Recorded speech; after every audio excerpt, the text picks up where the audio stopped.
Good morning. Happy Wednesday. Rachel, it seems like you're the only one here today. At least as it stands right now. Not sure where everyone else is, but hello.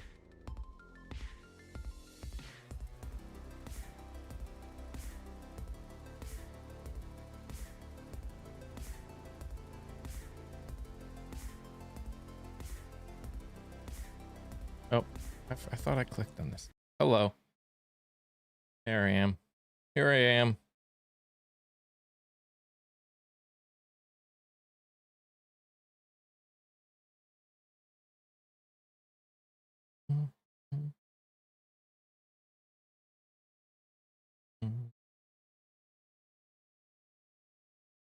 Might just go live early on the tube or on TikTok. Give them a few more minutes.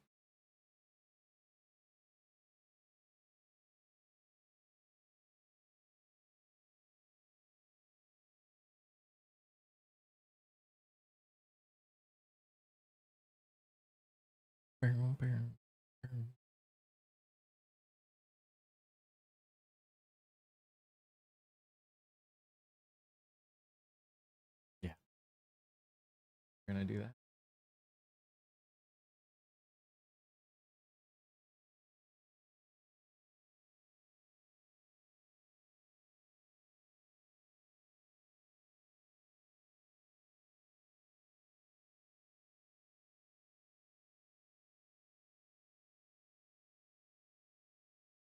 You're an hour behind me? Okay.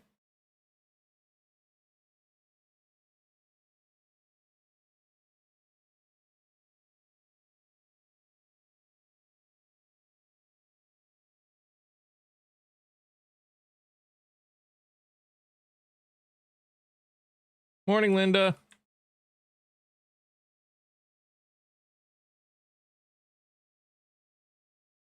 How are you doing?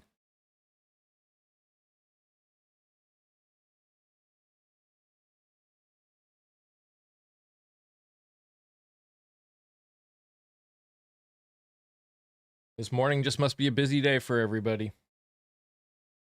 Which is fine. It you know, it happens. So many people are here every single day. And I'm not going to hold anyone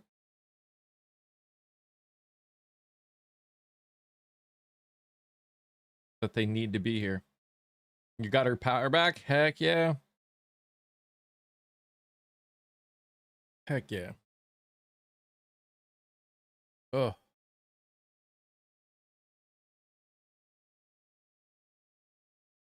I wonder if people are dealing with that too. Just not having power. That wouldn't surprise me. That wouldn't surprise me.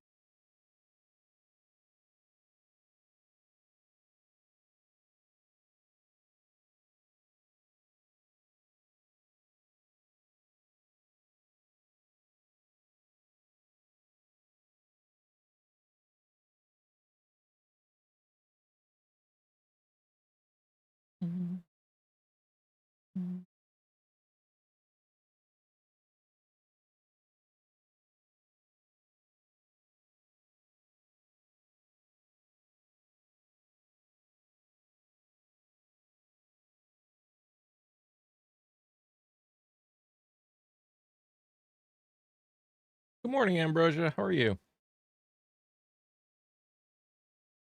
So who is surprised that the war in Iran has started back up?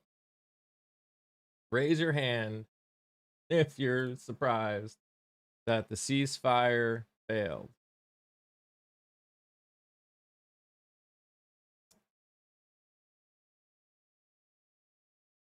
Not me. Not me.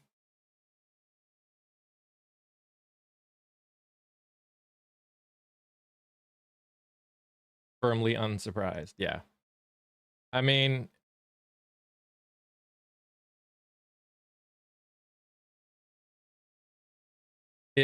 unfortunately, this whole situation has just shown how much power Iran actually has in this whole situation.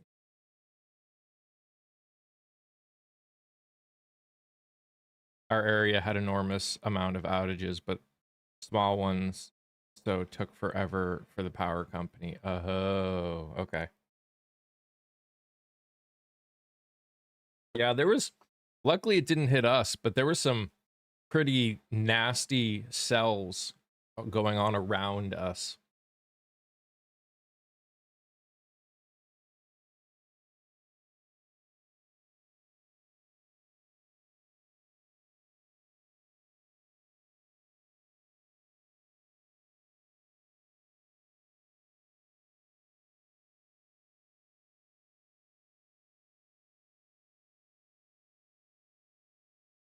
Hey, Kathy. How are you doing?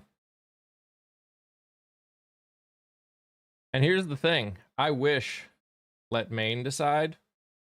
Well, no. Why let Maine decide? How would Maine decide if he should leave the race before Monday when they can do some things to get a different candidate in? You're doing? Hey, you know, sometimes that's all there is.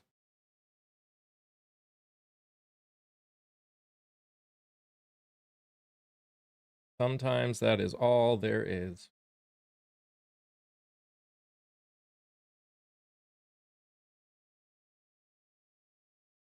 In the grand scheme of things, if we as a country, if we as in the left,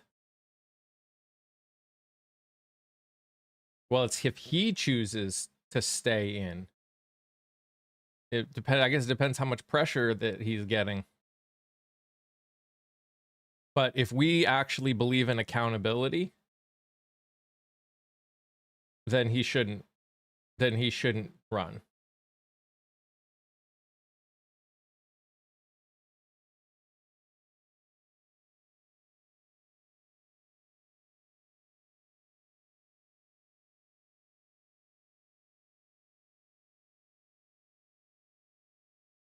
If we truly believe in accountability, then he should step down. If he truly believes in accountability, he probably should have stepped down already.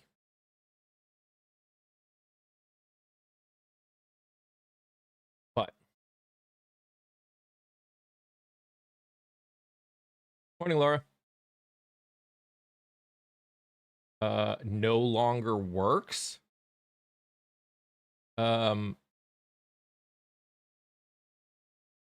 Then what's the point of having a society at all if there's no accountability anywhere? If we aren't willing to hold our highest in office accountable, then accountability doesn't exist anywhere.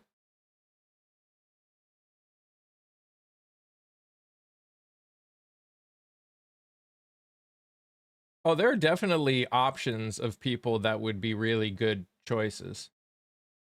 Ambrosia. I think the entire military should refuse to fight. I mean, that technically is an option. That technically is an option.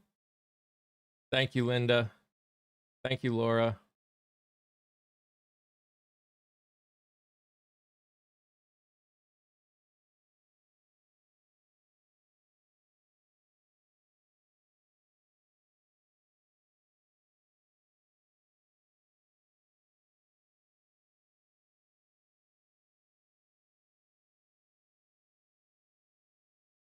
We'll see. We'll see what happens. We'll see. I know people are leaving his campaign team, so it's going to be hard for him to keep running anyways, at least to the way he was.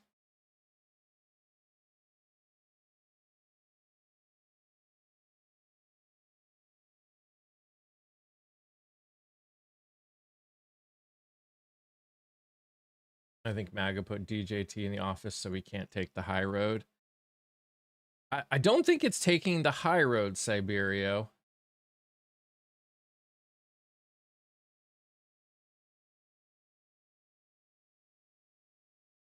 Do I think the MOU was ever genuine?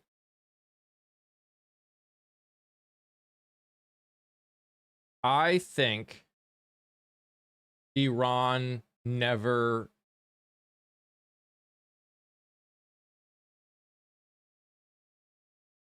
I don't think it was ever going to happen the way anyone or the way the president thought that it was going to happen. That's for sure. I can see a couple situations on a couple perspectives that Iran had. Oh yeah. So it started with Iran attacking 4 vessels that were being escorted by US military, I'll point out. And then the US responded, and now Iran has responded again. They have targeted the command center for the 5th Fleet, and I think 1 or 2 other places.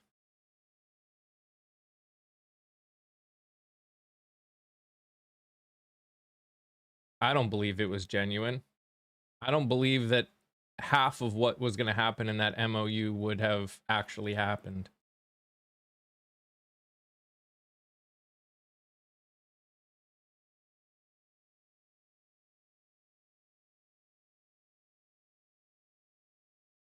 None of the ships that were hit are ours. No.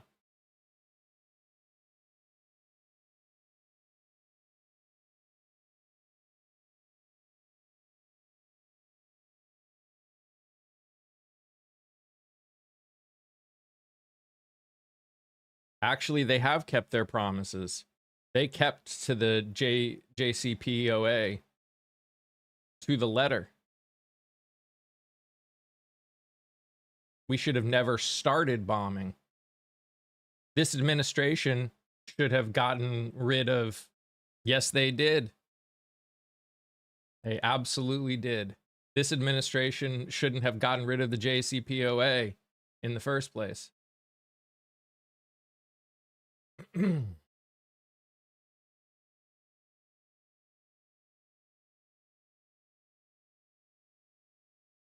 Why 20% of that oil is so important to us? Because it's a global market. Yes, they did allow inspectors. The inspectors themselves said that they were allowed in. But, you know, thanks for playing.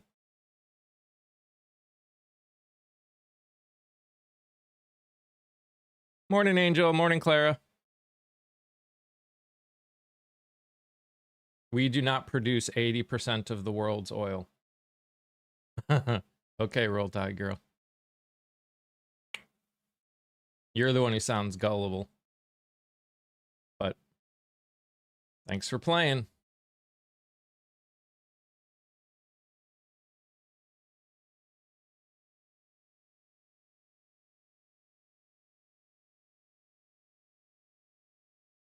Hey, April. Yes, he should leave the race. He is another swallow. I agree. He should leave the race. I agree. Nuh-uh. Right. Exactly, Clara.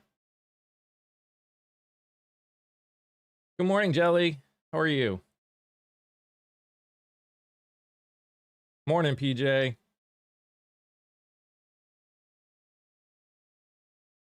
He may have been. I don't know.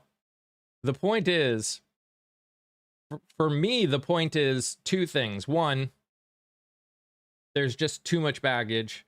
But 2, more importantly, do we care about accountability? We actually care about accountability, then we need to care about accountability. Still working on coffee? Heck yeah. If he was a plan, he did a really bad job. That's also true. It was ridiculous. The inspection results came out from the inspectors themselves. Yep.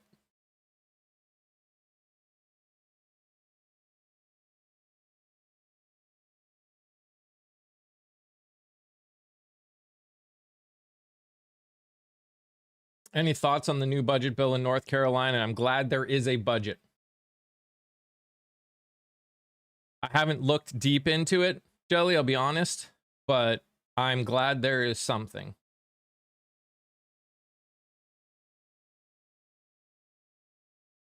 Oil. Well, yeah, but it's a global market, one and only. It's a global market. It doesn't matter how much we, and the US doesn't produce anything. Oil companies produce it. It's still a global market.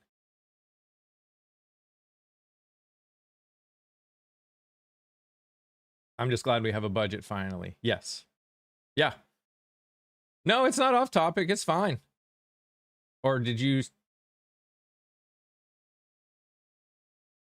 Wait, what? Did you say something and I just didn't see it? Their actual evidence. There is evidence.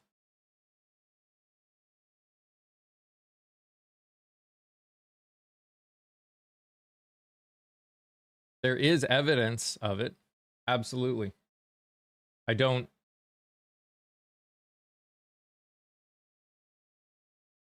Will there be another Dem primary? So, according to the state Democratic Party, the two things they are considering doing is a caucus or a convention to pick the replacement if he steps down. So you believe the US should... No, I don't believe the US should control the global markets. The US can't control the global markets. The globe controls the global markets.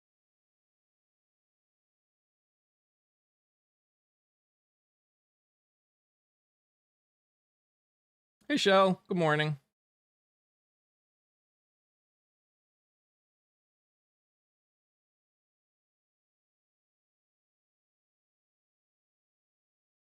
Yes. According to the report, she talked to multiple different people after it happened.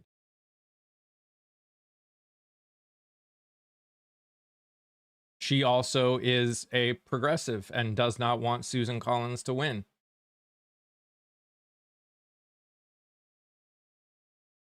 Why didn't she file a police report?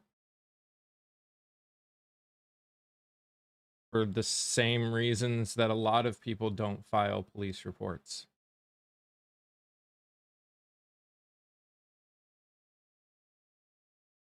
For the same reason that most people, most women, don't file police reports. Morning, Carla. We're not the rulers of the earth. I know, right, Mr. Wallace? I know, Jelly. Me too. But I hate the court of public opinion. The court of public opinion is a rough thing too. The problem is when you choose to run for office,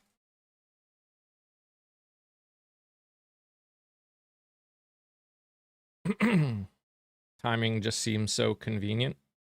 Doesn't matter.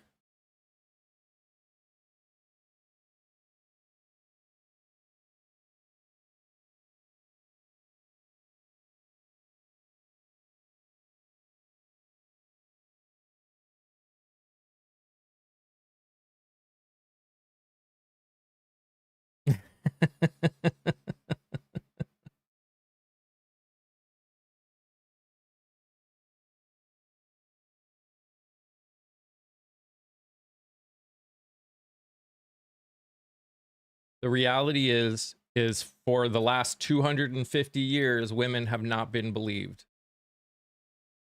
And even when the people involved that actually did what he is being accused of were found guilty, they have been given minimal to no repercussions. In the very, very rare instance.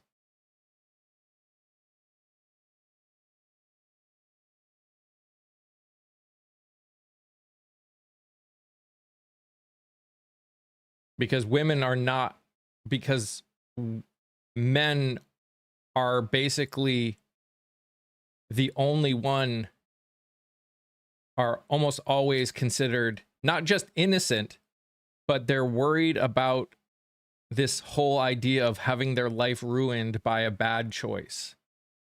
Gosh, I hate that statement from that people do.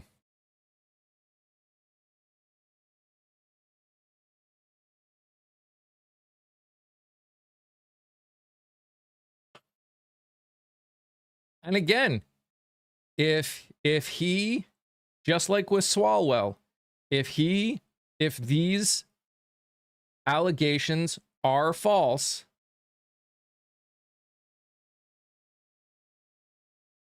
then he should sue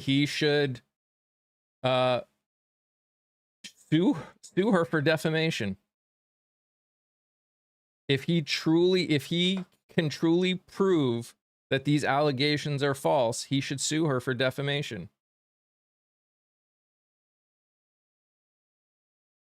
The host is absolutely not a MAGA. You take that back, BDMO.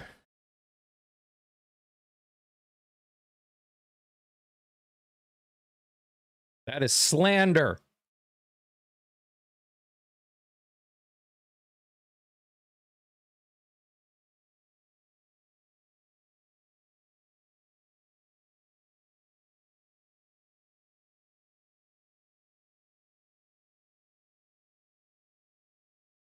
Not if he raped someone, he's not. Do you hear what you're saying? Like, do you actually hear what you're saying?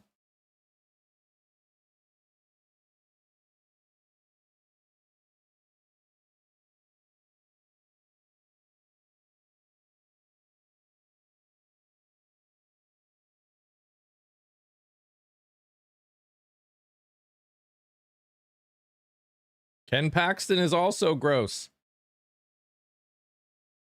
There's a lot of them out there. On both sides.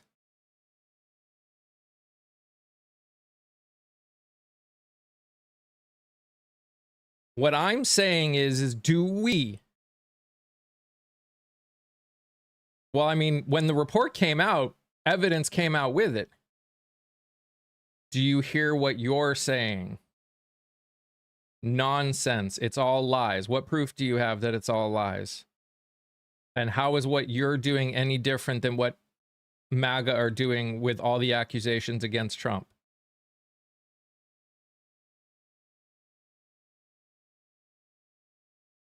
Are we going to save democracy by putting someone who grapes women in office? How is that saving anything?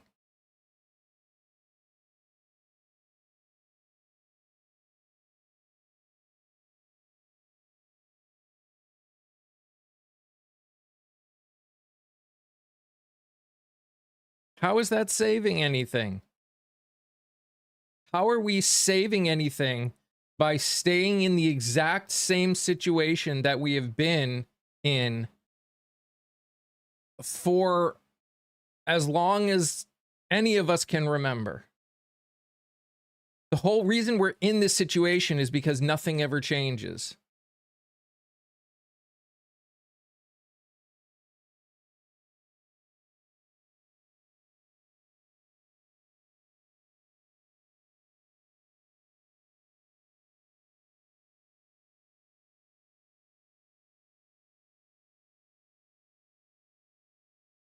And again, if he didn't do it, if he actually didn't do it, I hope he sues her for defamation. If he actually didn't do it, I hope he sues her.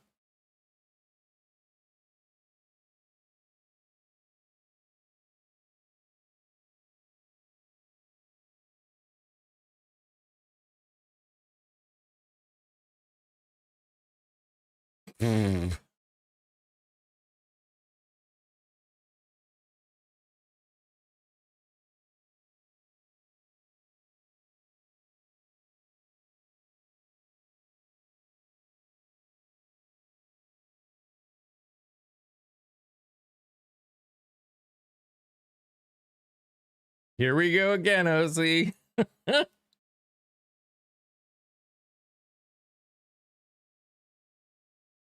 Oh, a vast majority of the people that are essayed do not report it. That is a huge problem. And that's how we got to where we're at, because men didn't hold other men accountable for these actions, and women were shown that nothing will happen even when they do speak.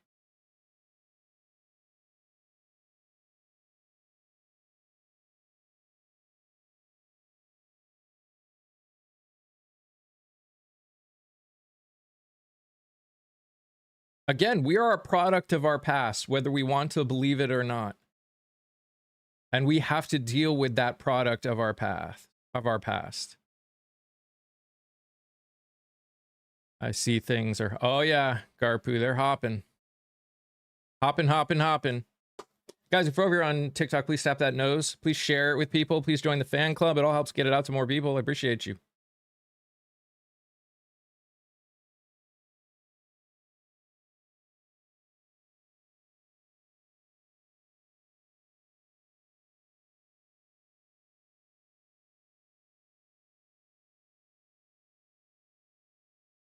What is that? It's a Good Mythical Morning.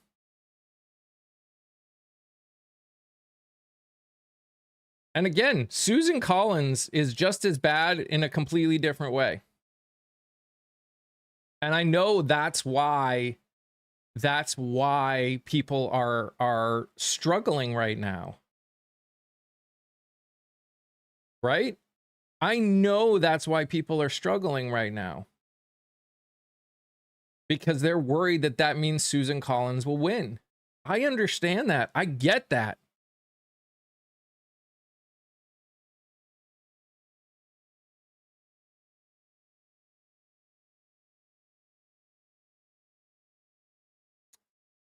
Susan, you voted for a president who was found liable of the exact same thing, who was literally found guilty in civil court for the exact same thing.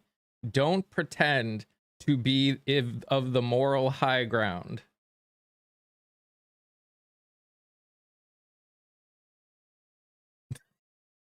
You literally twice.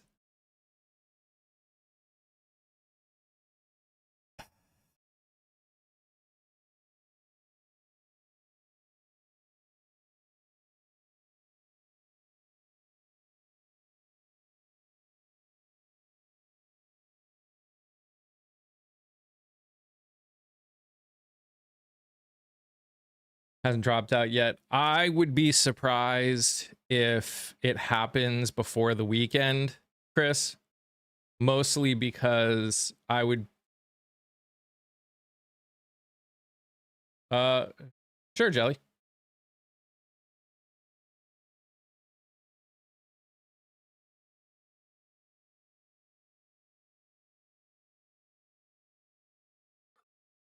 Hello.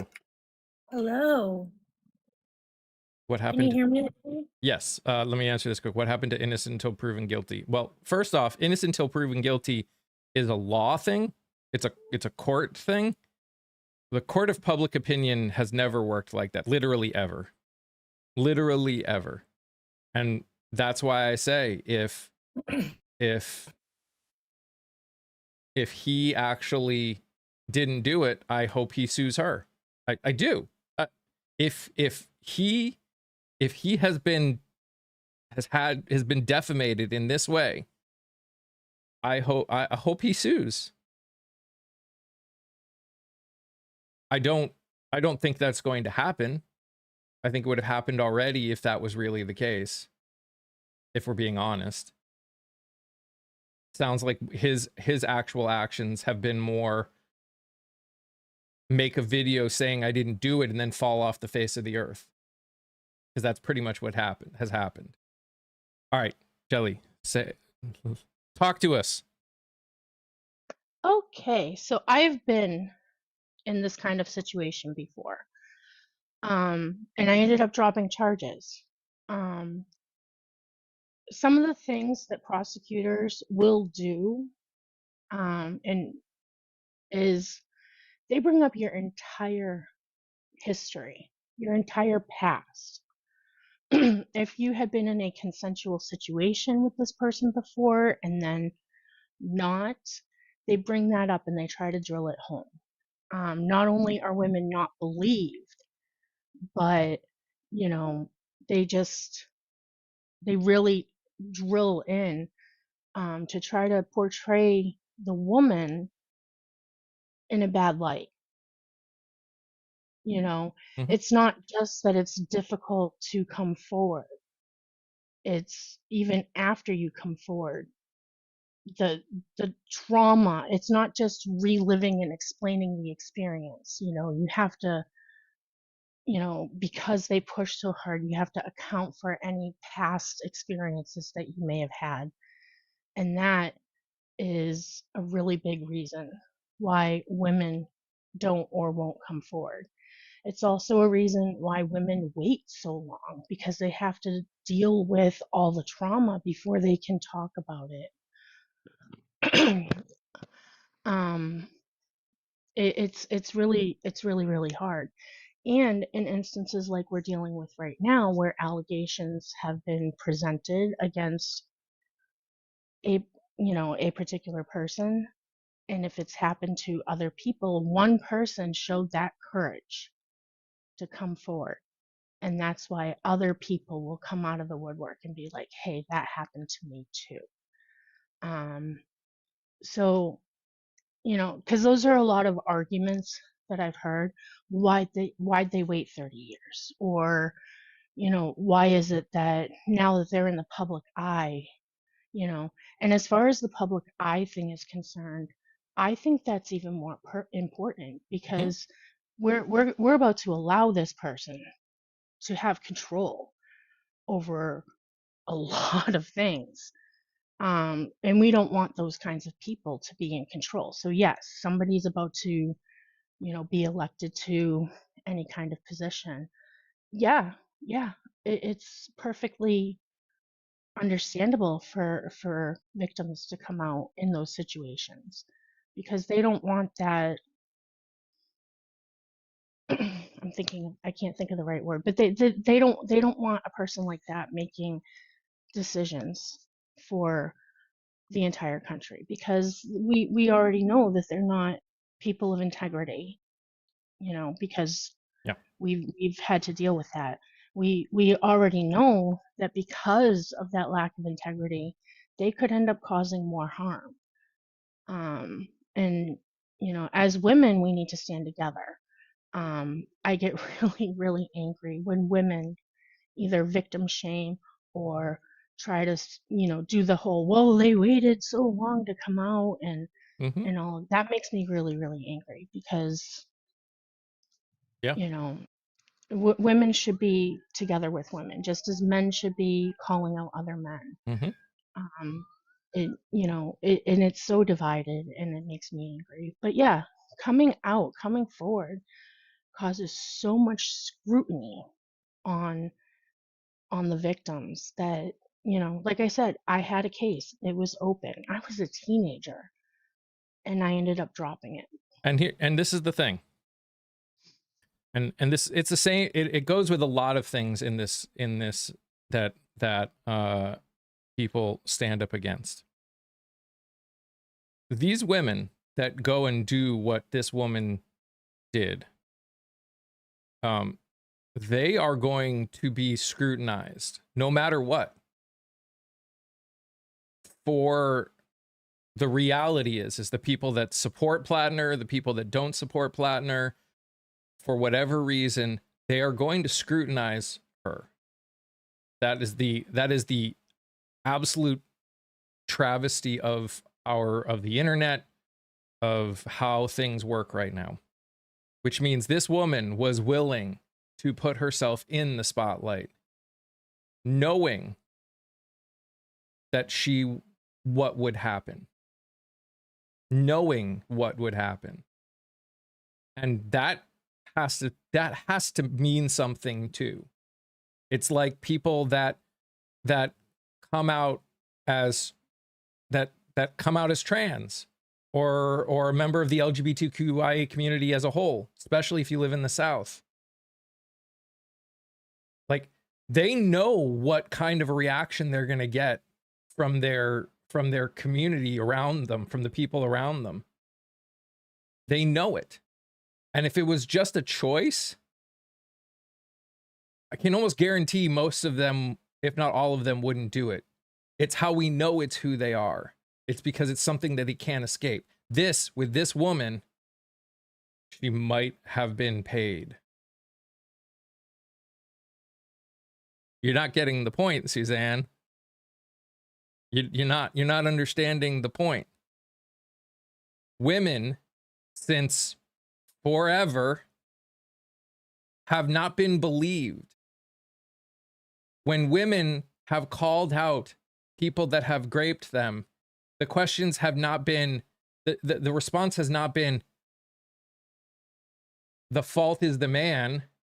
The questions have been, what did you say that encouraged him? What were you wearing to encourage them? And all the other bullshit that men have said to try and defend other men, or women have said to defend men.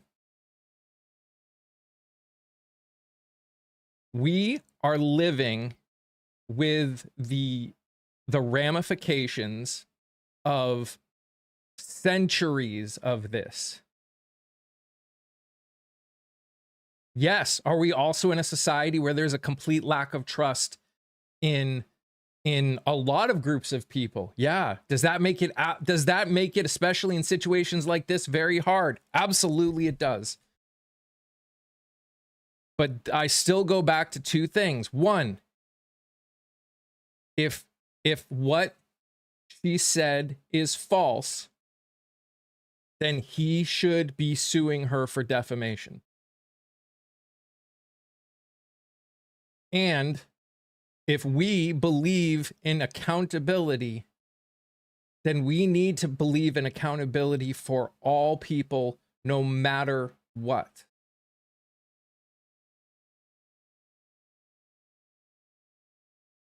It's not an if then thing. That's what the Republicans are doing right now. That is what the GOP, that is what MAGA is doing right now. They're saying, oh, all the people in the e-files are bad unless it's someone that we like. Unless it's the current president of the United States. They do that, and they do that with more than just him. They'll do it with anyone that they support. How is doing that ourselves any better? How are we supposed, we say we are better than them, but if he sues for, but here's the thing. The fact, you're right, he could lose. He could. That is a possibility. But I would at least be open to the idea that he didn't, I would be more open to the idea that it wasn't true if he sued for defamation, even if he lost. I would at least be more open to it.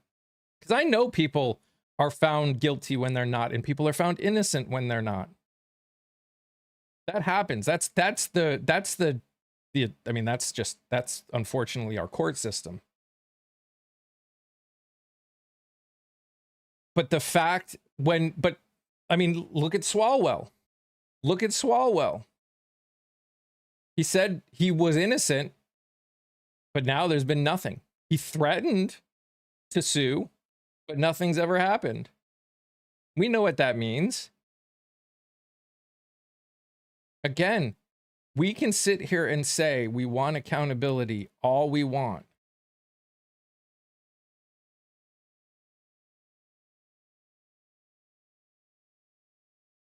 But if we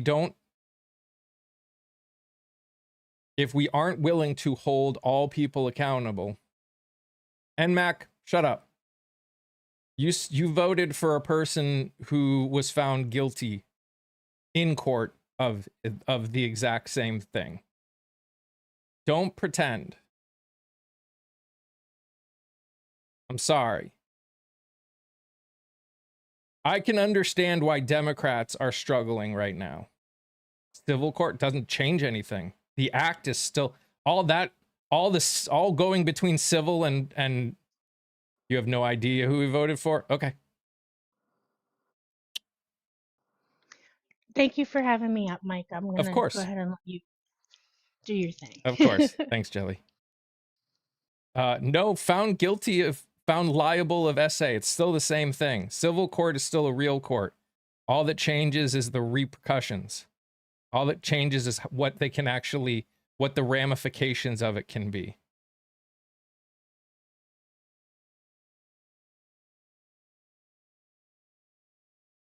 Sitting here pretending that civil court isn't real court. If there's no jail time, there's no crime. False. False.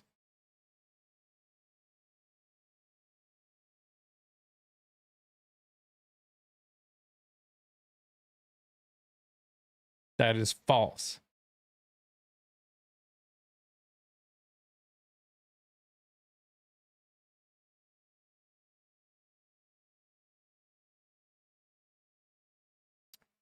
Oh, yeah.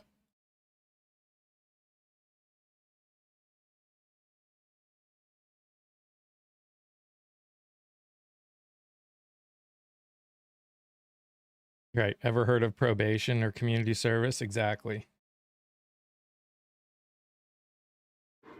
Good morning. Morning. Good morning.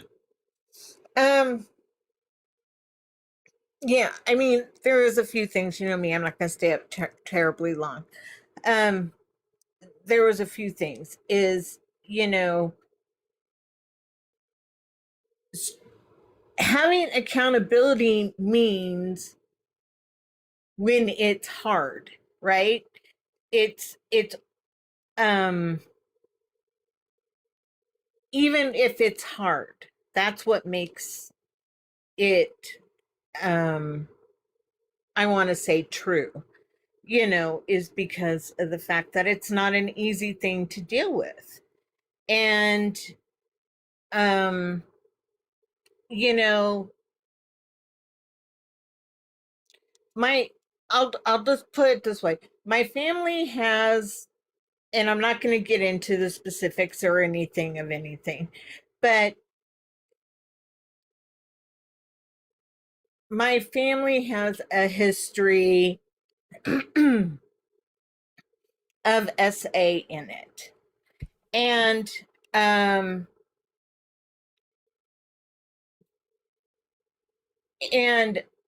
you know, the thing is that, and so because of it, I've gone through lots of different like classes and therapy and different things like that.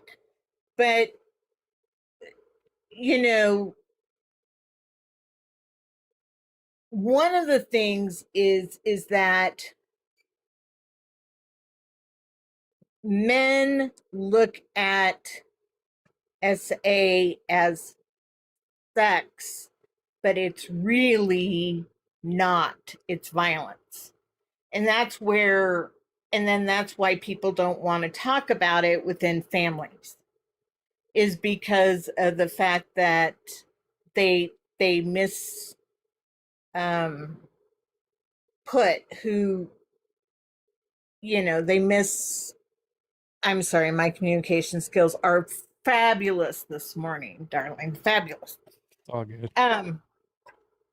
You know, so it's looked at it being sexual rather than the violent reaction that it is.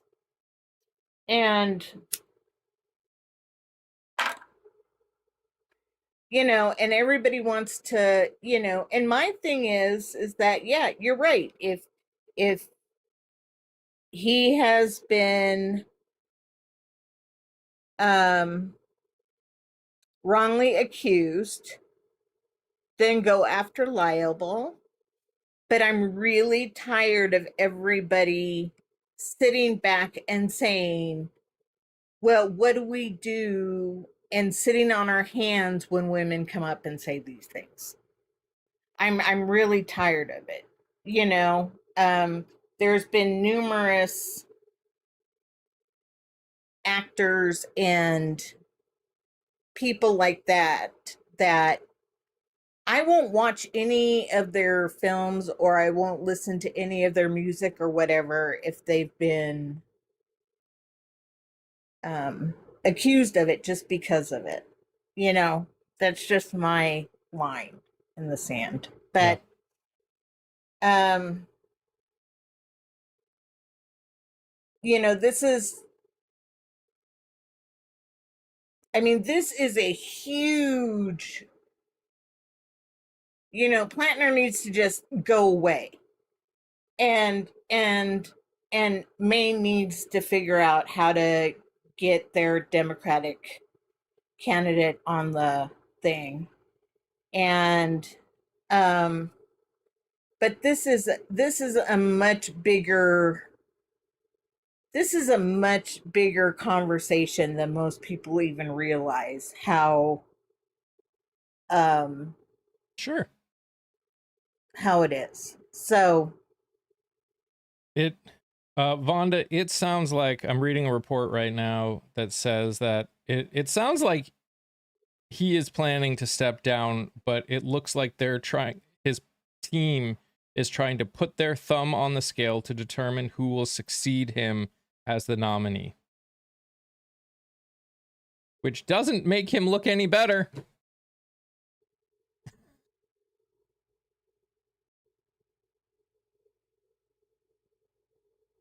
anyway, sorry, I had to come up and just ramble. You're fine.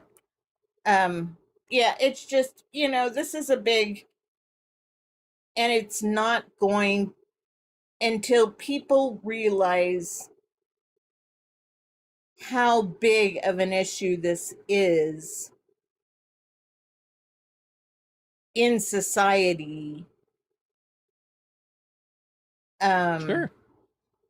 It's not going to get, people aren't going to, I mean, there are families that will sweep stuff like this under the rug.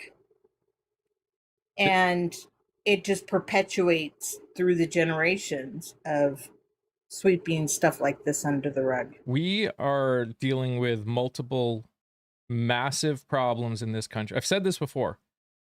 None of the problems that we need to fix in this country are going to be fixed easily.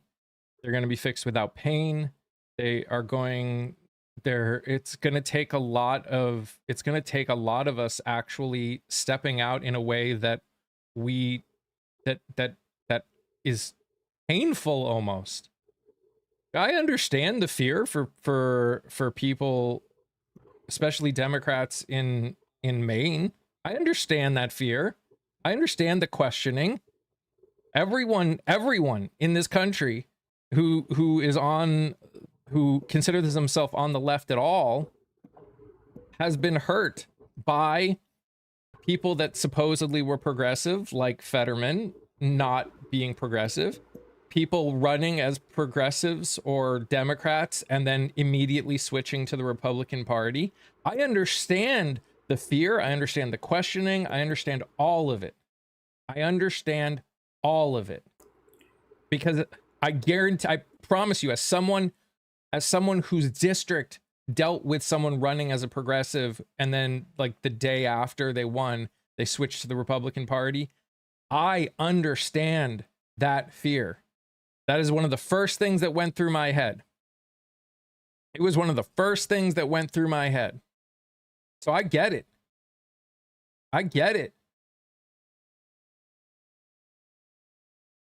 But what we are experiencing now is the ramifications of centuries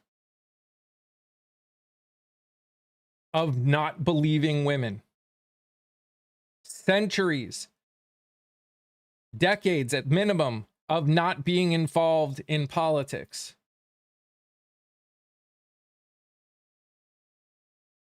Like, we are experiencing the ramifications of all of the choices that have been made before to now.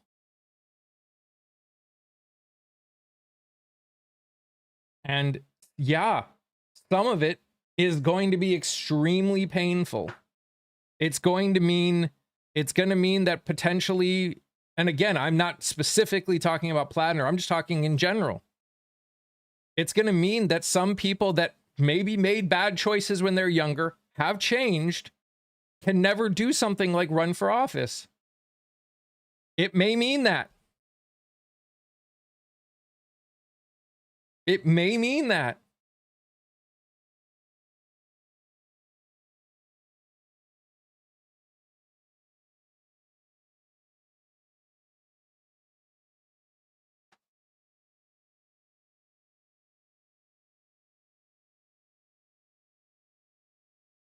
This is the reality of the world we're living in. Right?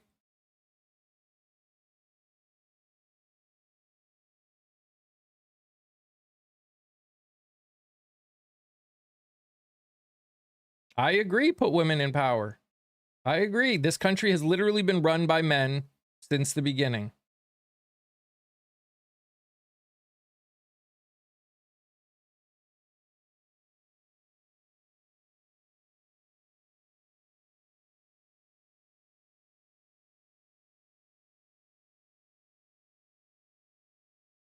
I'm talking about I'm not just talking about the presidency. I'm talking about everywhere. But yeah.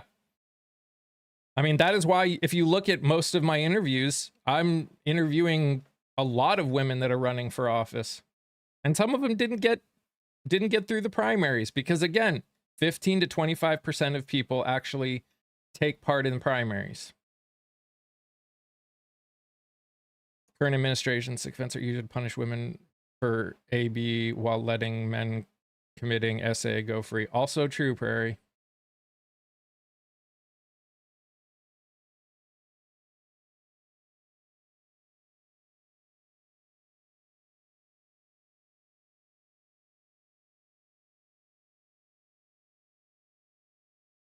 No, Kamala Harris was not in charge of the border, and that has nothing to do with the conversation. Your phone glitched? You're good. Dario, I don't bring up people I don't know. I'm sorry. If you want to stick around and actually be a part of the community for a bit, I would be more I'll be open to it at a later date. But I don't bring up people I don't know.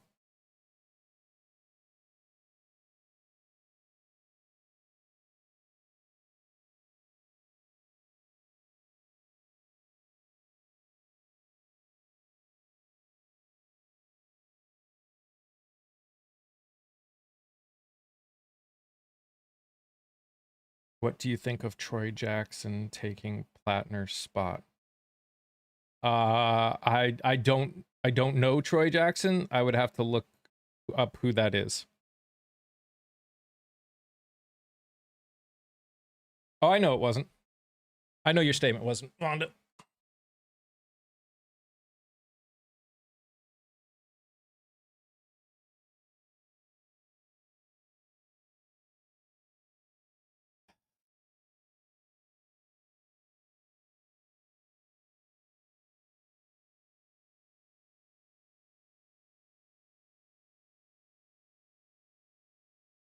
But he's progressive and has similar policies. Yeah, look into him. I know that the guy gosh, what's his name? I'm blanking. He was running for Senate to begin with and dropped out and decided to run for Congress once Plattner came in, but he lost his primary and is considering running for this, trying to become the nominee for that seat too. If you want to check him out,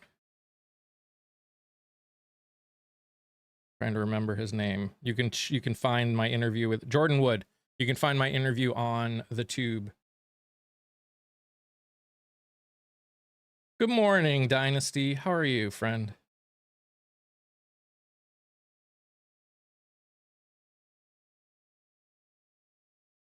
What about Patrick Dempsey? I do not know who Patrick Dempsey is. I'll have to check out. Not good. I'm sorry. We need to make Grape a forever statute of limitations. I agree. I agree.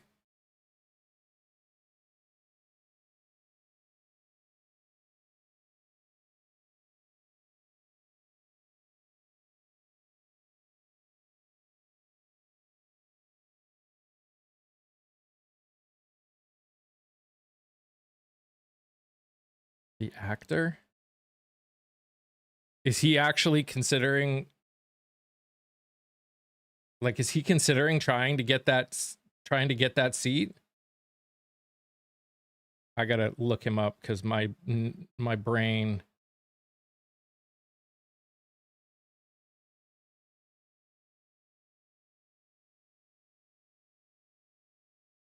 Oh, him. Okay. Rumor he's an option. Interesting. Yeah, I'm not a huge fan of actors being Grey's Anatomy. Yeah. I'm not a huge fan anymore of actors. We've got too many. This administration has, I mean, I wasn't a fan of it before, but this administration, with the amount of especially like TV real yeah, too much.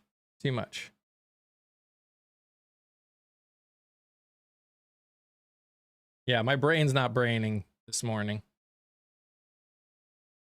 I'm too excited. My family's coming home.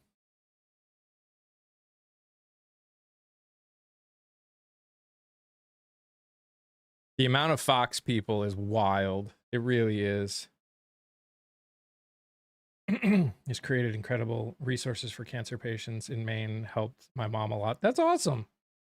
And I'm sure he's a great guy. That doesn't mean he'd be a great politician.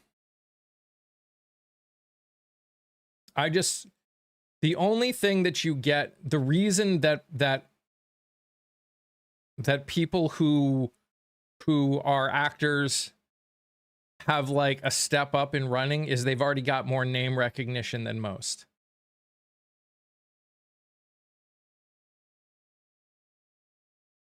And it sounds like he's planning on leaving. He's just trying to put his thumb on the scale, or his campaign is trying to put their thumb on the scale on who will get put in his place before he does. They're like trying to get the party to agree to pick somebody else just straight up, instead of what I understand the party is planning on doing in Maine.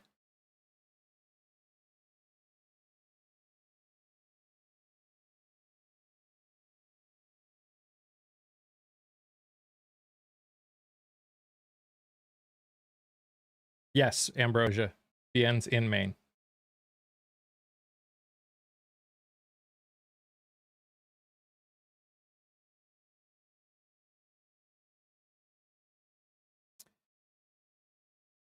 It shouldn't be up to them to demand. My fear, yes, Maine already had their primary. But if he drops out by Monday, they can still get a different person in.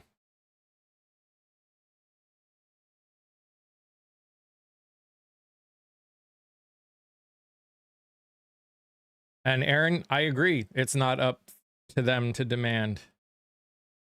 Unfortunately, welcome to the world we live in, where people are willing to use whatever leverage they have, i.e., I'm not going to drop out unless you make me do this, unless you let me do this. Which doesn't make him look good, again, but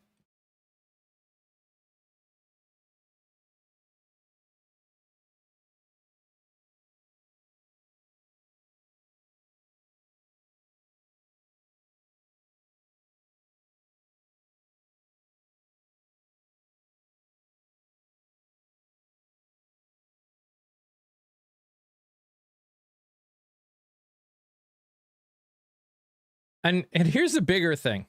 Okay, let's say he made a mistake. And again, this is not about, let's say just any of us made a mistake. This isn't obviously a mistake. This is bigger. But for those of us that know they wouldn't be accused of that, if you've really changed, run for a local seat or a state seat at most, and show and prove that you care and stand for the people and that you've changed.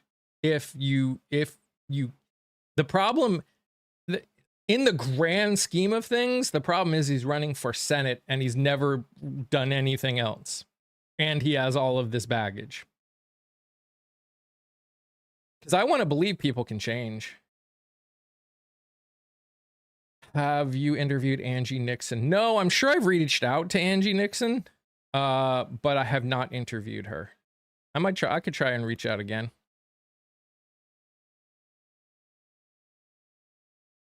I just hate that on the left we police our own, but the right would round up the way. I hear you. I hear you, former.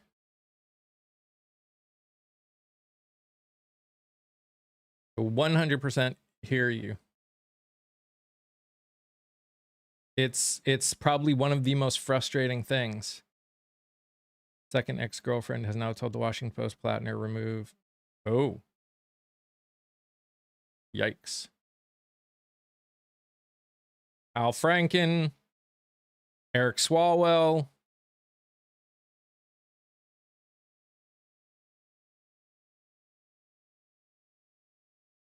Al Franken, he was a representative, I don't remember for which state.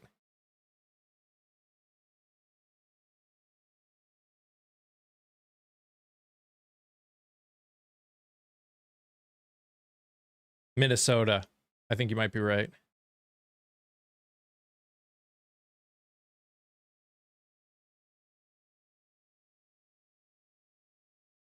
But again, this is why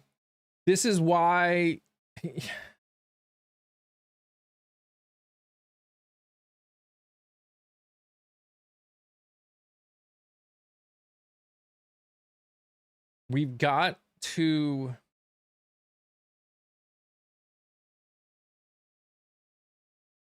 we are too willing to ignore someone's we have been too willing in the past to ignore someone's past because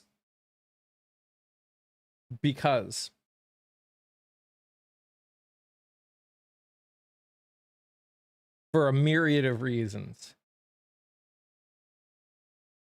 The problem when anyone says that X, Y, and Z person should not have run or should not have been kicked out or whatever, is what it still ends up doing is pushing this idea that we don't need to hold someone accountable.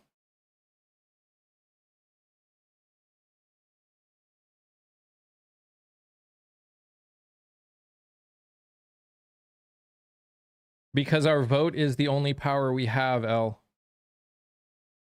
And if it finds out that he is guilty and then he's in office, technically there's nothing that can be done. Why hasn't he sued for defamation?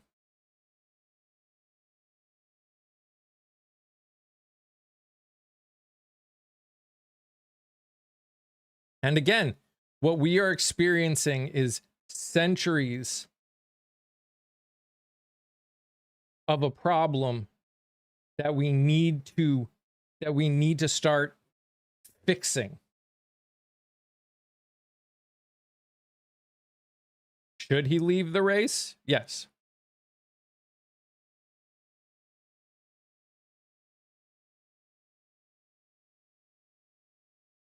I think he should.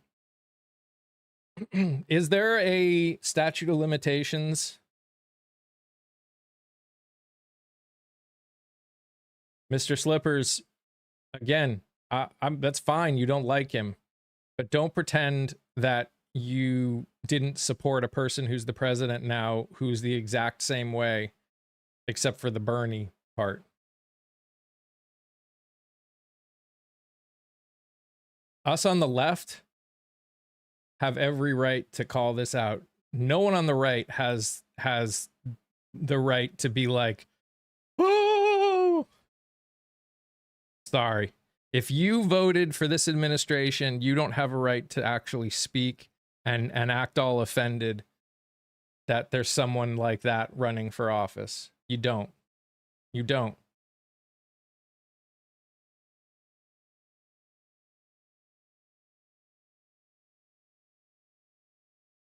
$20 years? Okay. Well, then, yeah, he should be. Yeah, no pearl clutching. If you support this administration and you're pearl clutching. What's up, Jeremiah?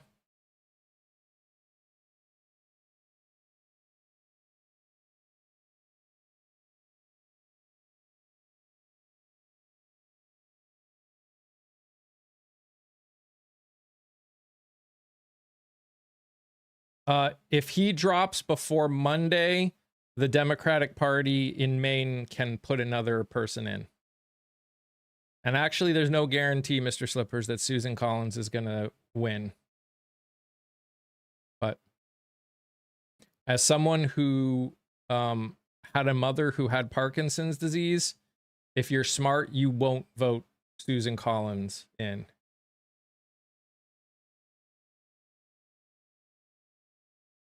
As you get older, you start going downhill real fast with Parkinson's.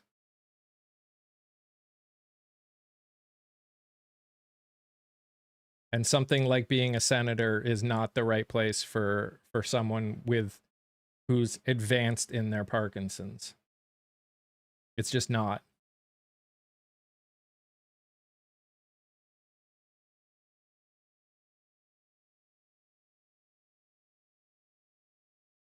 Because of what the problem is with Parkinson's, you're dealing with massive depression problems, massive mobility problems, massive communication problems.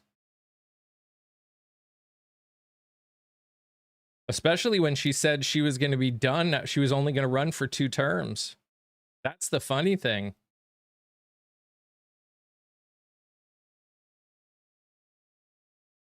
Tony, that's a dumb statement. Sometimes hallucinations. Yep.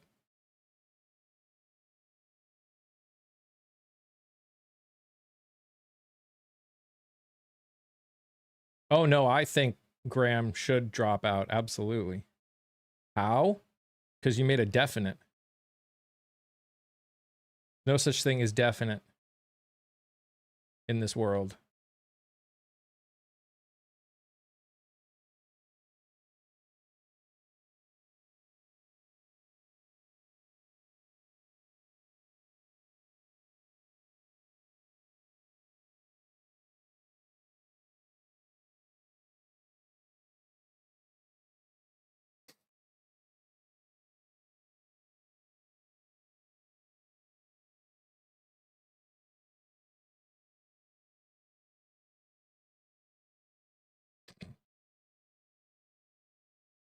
Okay.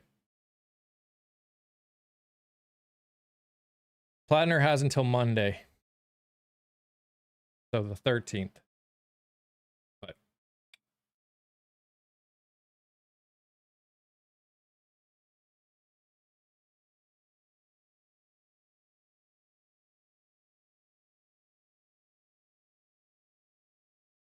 so much weekend at Bernie's happening in the Republican Party. Yeah, it's kind of happening in the Democratic Party too, let's be fair.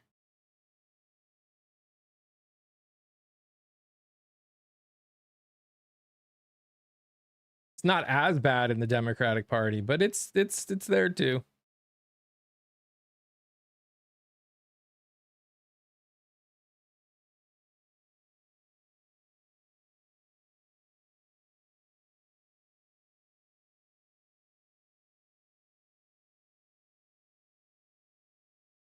Either way, same result. Prove it. Prove it. Do I think Dems should pack the Supreme Court? You will see. Nope. You made a definite statement. You made a statement like you knew exactly what was going to happen, so prove it. Prove it or shut up. Or talk like a real adult who knows that the future is not written in stone.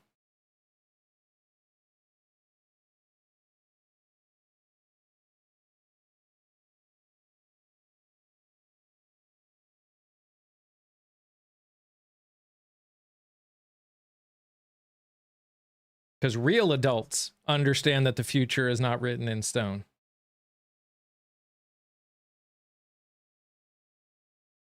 I think intentionally obfuscating about McConnell's situation should come with criminal consequences. I think that in a lot of cases with a lot of the older people.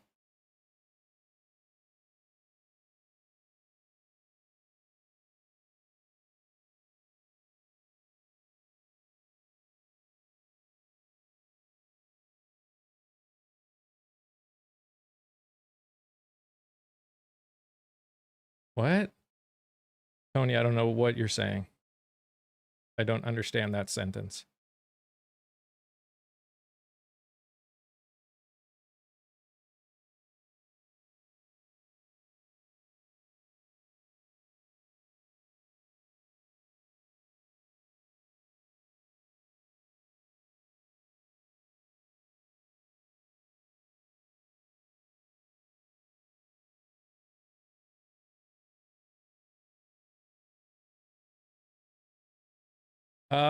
According to what's his face on CNN, he talked to him.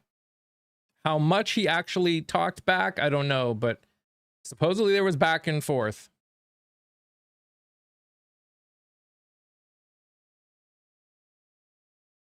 Hey, Kat.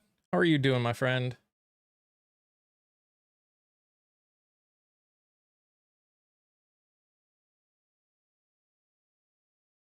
Oh, I mean, I don't believe him either, but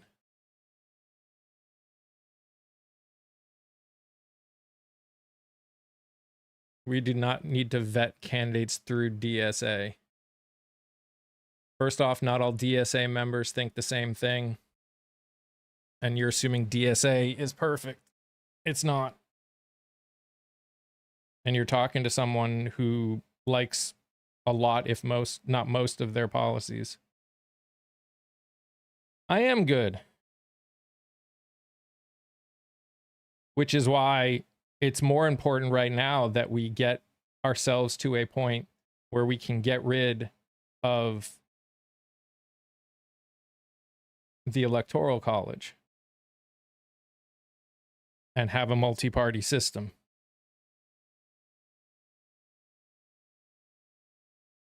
We are a multi-party society in a two-party system.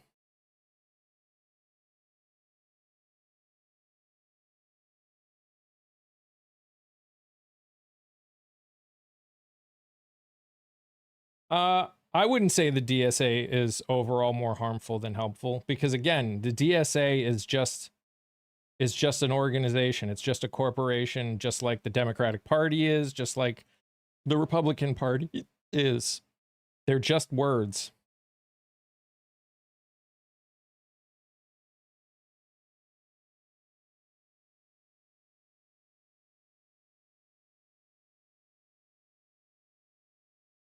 I mean, I want my candidate to I will always want my candidate to have my messaging. But when it comes, so again, primaries are where you vote for the person that most closely aligns with your ideals. General election, or most closely aligns with how you want to see the country as a whole. General election is the one that most closely aligns with your ideals, at minimum aligns with your fundamentals. Plattner wasn't for abolishing the Electoral College. Okay.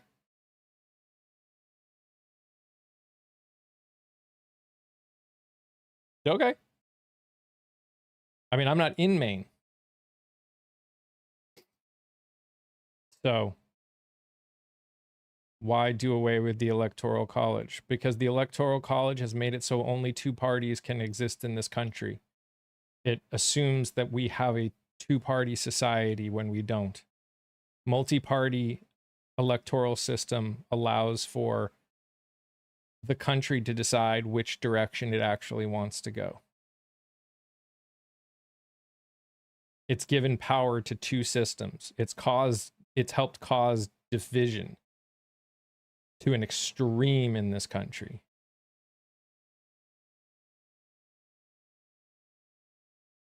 Thanks, Candace.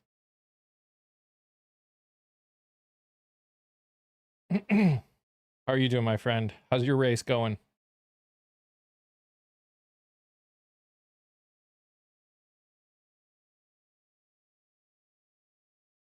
And you know what, Zach?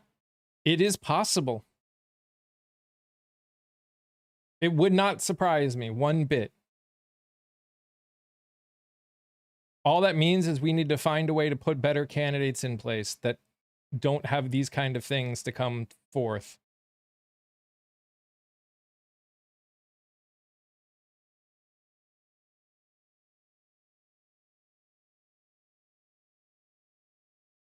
We need accountability. I was just the only Democratic representation in the parade, so bittersweet. Yeah, we need to do a better job vetting. Yep. That's fact. All around, there needs to be better vetting.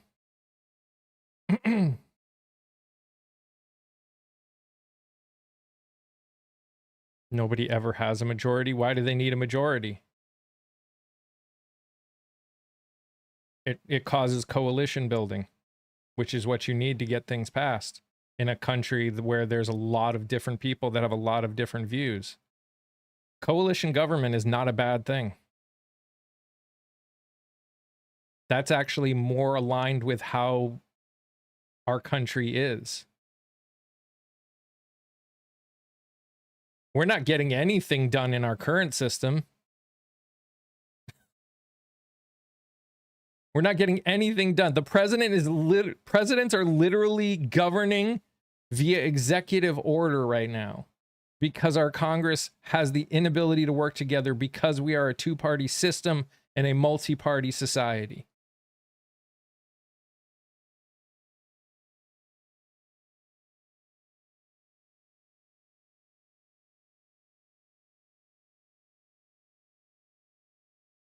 Two-party system forces people to have to vote for the lesser of two evils in 99% of the cases.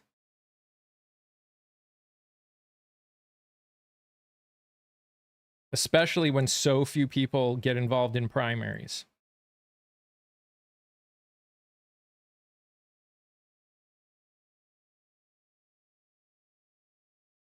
On a high note, you just had an interview with Hold 'em Accountable yesterday. Hell yeah, Candace. That's awesome.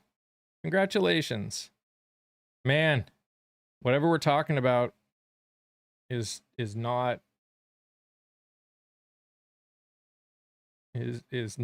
people aren't liking it.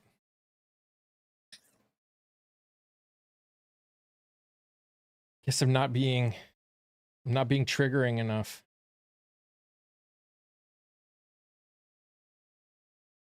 I mean, there are plenty of people that are running that want to vote us out of a two-party system. We just got to get them through the primaries, which involves people having to get involved. You don't think there are people in the Democratic Party and the Republican Party that know that they're not, that in a multi-party system, they wouldn't be part of the Republican or the Democratic Party and would be okay with that?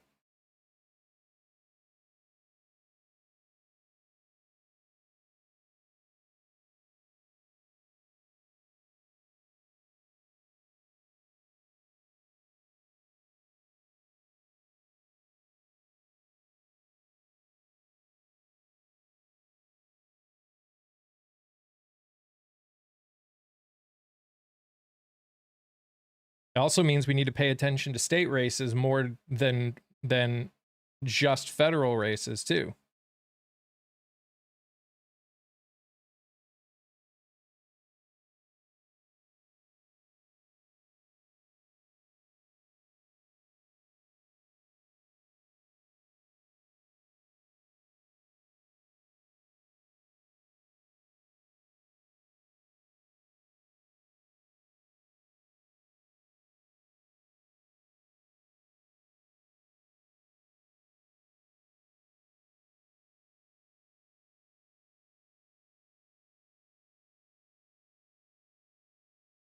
Owl, grow up. We have adult conversations here. Not whatever that was.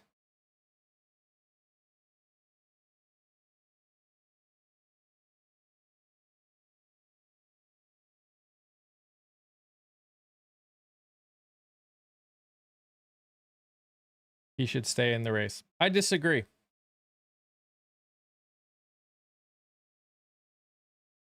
I don't think we should be basing on who should stay on the race on what Republicans would do. Jeffries. I understand the desire to fight back, but I think if your reasoning is as well the Republicans would do it, I think we lose any moral high ground.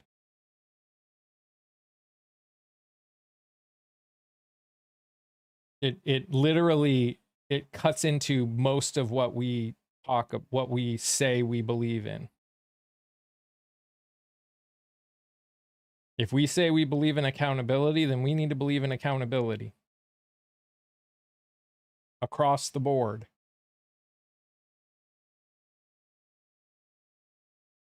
Will it, especially in short term, potentially make things harder?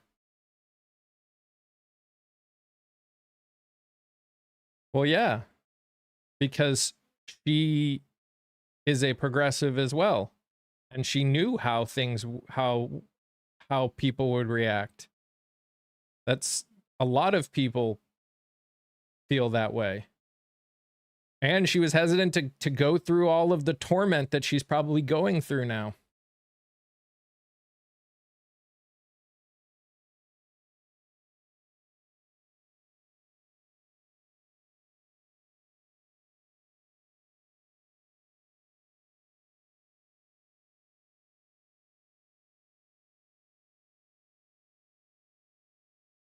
Because they treat victims worse than the perps. Yes, again, what we are experiencing right now is the repercussions of centuries of men accentuating a problem that already existed in how we treat women in these situations. And our desire if we truly want to fix this problem, if we, especially as men, say we want to fix this problem, if we can accept that it's a problem, that women are not believed, then we've got to do more of the work. Not only do we need to hold other men accountable, and we can sit here and say, well, some of them are lying. Well, if it comes out, if in the process it comes out that so many women are lying, then things can change at that point. But if you're talking how many women in terms of percentage, it's so insignificantly small. It is so insignificantly small. Will I admit that it has happened before? Of course it's happened before.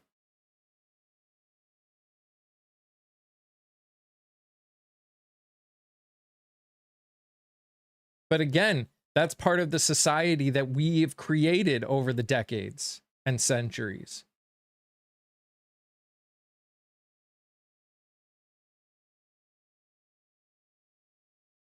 What about his multiple tours and Blackwater? Should we also consider these red flags? I don't know. I know a lot of people will consider working for Blackwater a red flag, and I can understand why.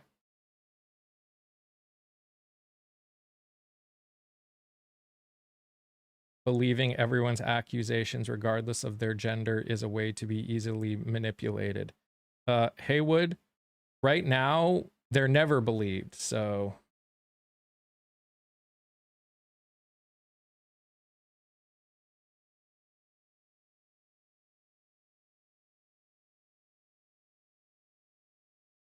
You just trying to say, oh, well, we can't do it because, some may lie. Now, is there an argument to be made that we need to do something? We need to change our justice system in a way that can help, that can make it better? Wouldn't surprise me. Yeah, I think our justice system has a lot of issues right now.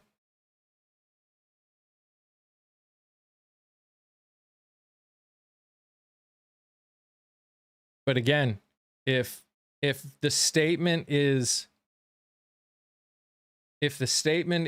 like, she may be lying, so we've got to let him still run for Senate, especially when there are things that he has admitted that have happened that, while not to the level of this, are still kind of red flaggy.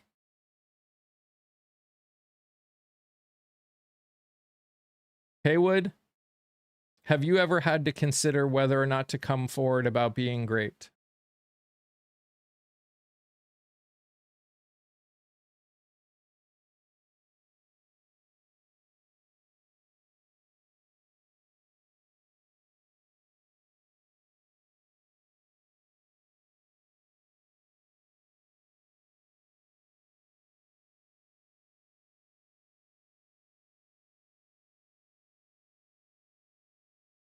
I asked you a question. Have you ever had to consider coming forward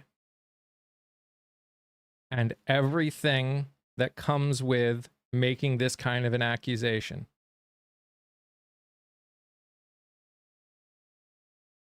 If you have never had to do it, then you close your mouth.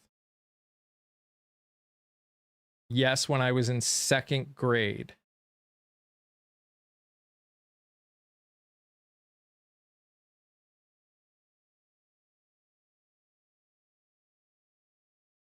And I'm assuming you didn't? What?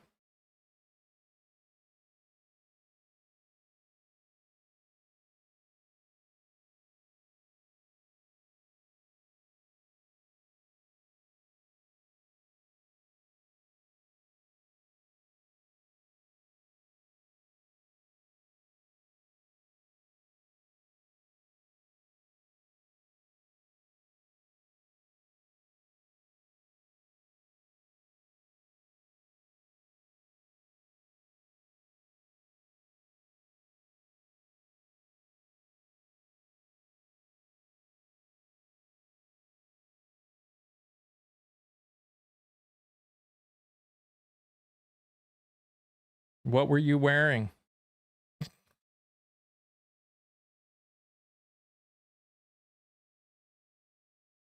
Yeah, well, there's been multiple complaints against him.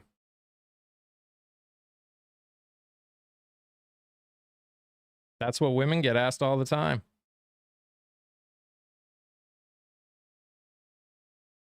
What were you wearing? What did you say to them?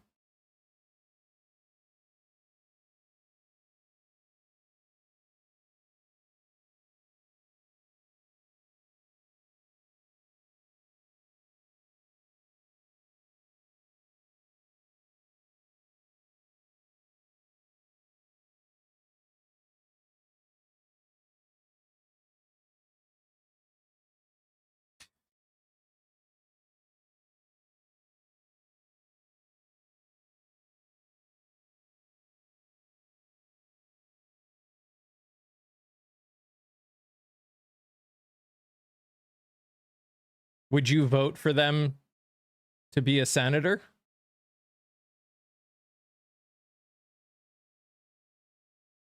Oh, I don't find it amusing at all. This is a very serious conversation.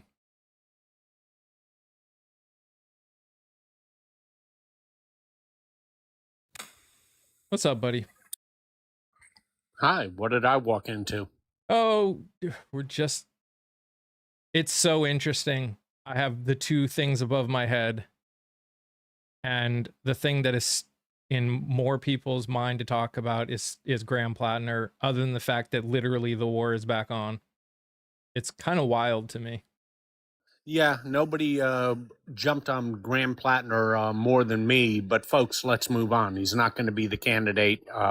We have bigger fish to fry Well, than it's Graham it's Plattner. it's more the people still trying to defend him that is driving me crazy. I don't mind the people most of the people that are talking are just are talking to the people that are coming in and being like either defending him, saying he should still be running, or Republicans acting all high and mighty and clutching their pearls. Yeah, well, they have a point with Republicans clutching their pearls. I mean, these are the same people who put Donald Trump in the Oval Office and the same people who are backing Ken Paxton in Texas.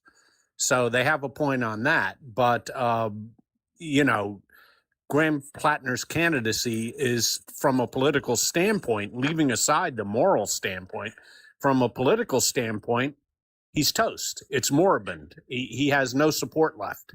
So, Ambrosia, and again, I'm not going to straight up speak for Scott just from interacting with him. I think what he was saying is based on everything we know, he thinks that he's dropping out. So in the sense of Graham Plattner specifically, like, we need to keep the pressure on him until he actually drops out. That being said, yes, there is a larger conversation that we need to have when it comes to our candidates, and I feel like as a group we have a decent moment.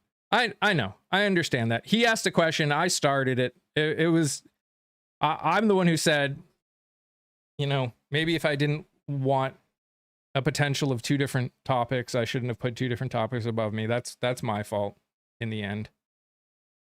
So, oh yeah, I certainly don't mean to downplay what Graham Plattner did. And in fact, anybody who's been listening to me for the last 6 months has seen that I never supported Graham Plattner. I was always against him. True.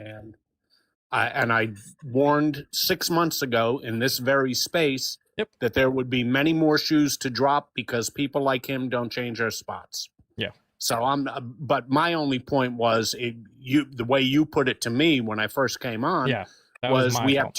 have two issues to discuss, and obviously, since I don't believe Graham Plattner will be very long for that Senate race, what's happening in the Middle East is far more important. Now, I do think that we need to pay attention to who decides they're going to go into the race for Senate. I think that is important to pay attention to. Hopefully they'll get vetted better than Graham Plattner did. Yeah, I can hope. The names that are being bandied about by most people, and I'll tell you, there's 4 of them. There's Shayna Bellows, who is the Secretary of State. There's Troy Jackson, who is the former Senate Majority Leader. And I apologize for the pronouncing of this name, Virov Shah, who was the Public Health Commissioner, and the person that you had interviewed, Jordan Wood, all of whom seem more than acceptable, with the caveat that you just pointed out. For God's sakes, this time, vet the candidate before you jump. Well, and at least for Jordan Wood, he's already been through the whole ringer and at least hasn't come out with any of these kind of allegations. I haven't listened. The only stuff that I've seen is people just being upset that he's a member of the LGBTQIA community. Which, oh well, suck it up. Oh well, suck it up is right. But yeah, the others have been involved in political life in Maine for quite some time, so one can assume that they've been vetted. But you know what, Democrats, you still have a chance to win this election. Don't screw it up by not vetting whoever you appoint now. So make sure you do your homework. That's the only advice I would give to the good people of Maine. It's easier to latch onto the Plattner situation. I understand. And don't get me wrong. I latched onto it. There's a reason that I still have it above my head, because I still think it's important to talk about, because I do think there is a broader issue here with us that we, as at least people on the left, need to grapple with. There is a fear. I understand there's a fear that it already did start again, Sophie. literally the president said that in his mind the MOU is over, the ceasefire is over. It has started back up. I'm not caring about it. Well, you don't care about the money that we're spending and that the increased costs that are because of it. Okay. Vonda, I hear what you're saying. Vonda says, so in case people in chat said, hey, look, we're facing another 107-day campaign thing all over again. That's a fair point to bring up, Vonda. I would point out two slightly different caveats. We're in a different political environment than we were in 2024. In 2024, the Democrats were the ones who with the 35% approval rating. Now it's Donald Trump with the 35% approval rating. Secondly, we're talking about a blue state here.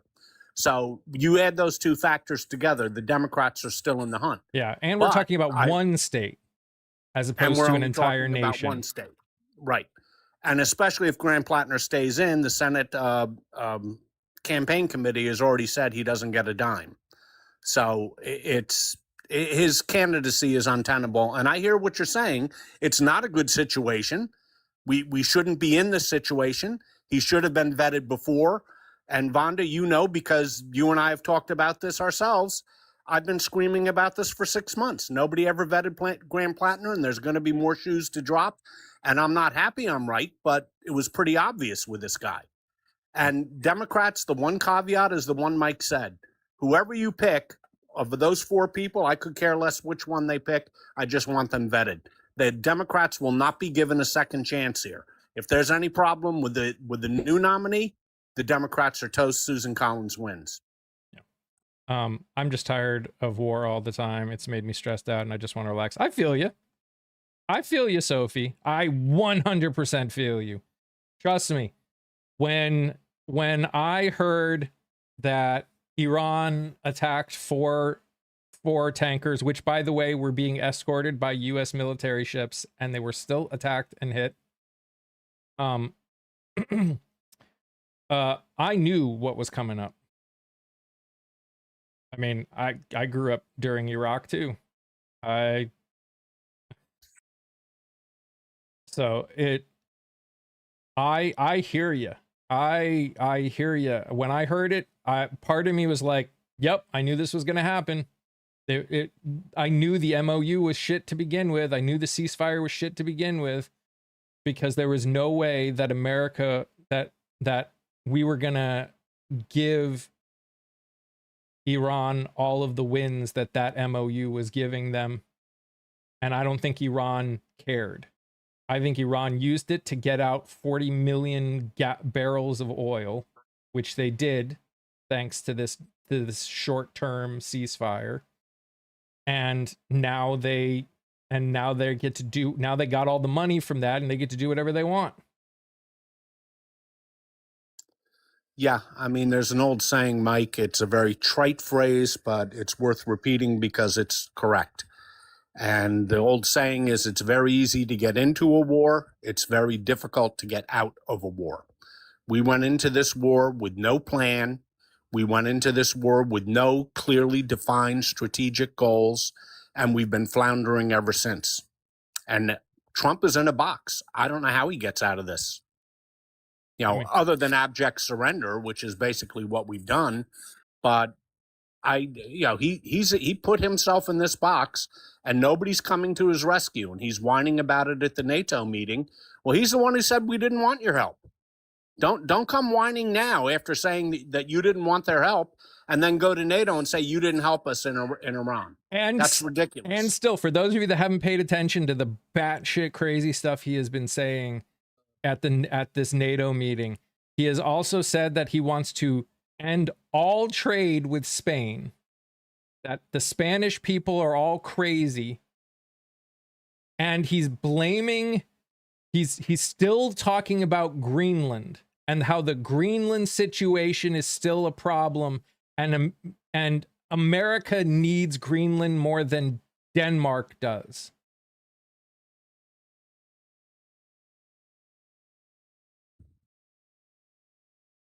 Yeah, somebody will have to explain to me the obsession with Greenland. I guess in a way it's good news. This way Panama is off the hook. Unless he starts fixating on them next week. Yeah, well, unfortunately, the people of Cuba aren't off the hook. They're not. just getting worse.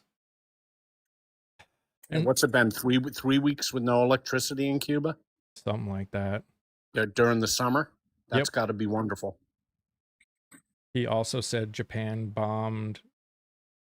Really? Did he say that? I did not see that. Actually, Greenland does not have so many untapped natural resources. That's why no one has done anything about it before. Well, it is expected, although I don't know if we have confirmation that they do have rare earths in Greenland, but the issue is actually getting at them through the frozen ice belt and everything else. It's very expensive to be able to get at those rare earths, and the issue is whether it's economically viable or not. Which again, that's obviously not, because nobody is doing it. Not to mention it would destroy an entire ecosystem. And as much as I like my phone and stuff, I'm tired of us using rare earth minerals as an excuse to destroy ecosystems in this world. Well, for that matter, we have rare earth minerals that we haven't tapped here in the United States. Well, yeah. Yeah, there's no reason for China to have a lock on that market. We've been asleep at the switch on that. And this isn't just a Trump thing. We've been asleep in the switch on that for the last 25 years here. Denmark doesn't need the capital or ambition to have access to those rare earths. You think other companies couldn't do it?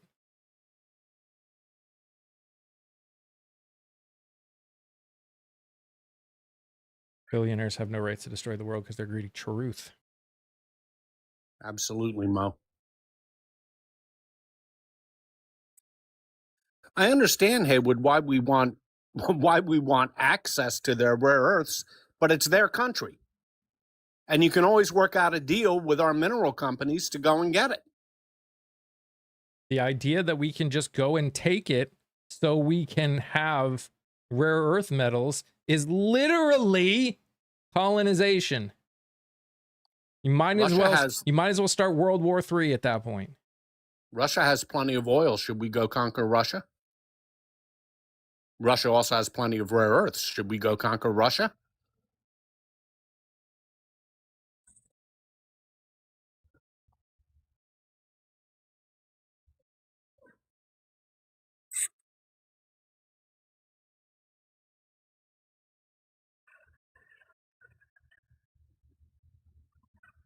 Be fair, man. So again, we understand that the history of this country is imperialism, and the people that are in charge still very much think that way. The basis of our society still allows for that kind of mentality. It was built on that. I understand that. What we're saying is what we are saying is that's not the world we want, and that's not the world we want that we're fighting for. That's the world we're fighting against.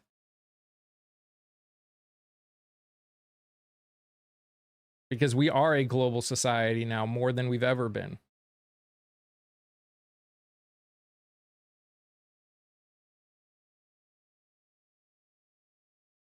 Vonda, Mo, everyone, remember, we're friends here. We're friends here. Come on. Remember, sometimes humor does not go through very well.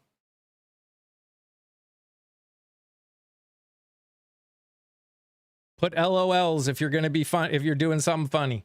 Just put an LOL. That's literally like, do something, because you cannot see sarcasm in text.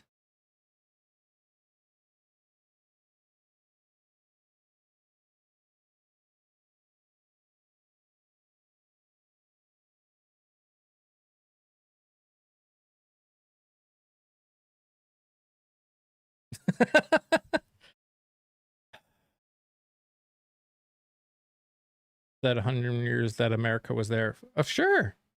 Again, that the Christian nationalism that they've been pushing through is extremely concerning. Also true. Also true. And as much as I don't want it to be true, there is going to have to be a reckoning in this country. What that reckoning looks like, I do not know. There's a lot of ways that that can come through. But there is going to have to be a reckoning that everybody in this country is going to have to come to grips with. What kind of a country do we want? Do we want a country where accountability is a thing? Do we want a country where all people, no matter your race, religion, gender, identity, deserve rights, respect, dignity, and safety?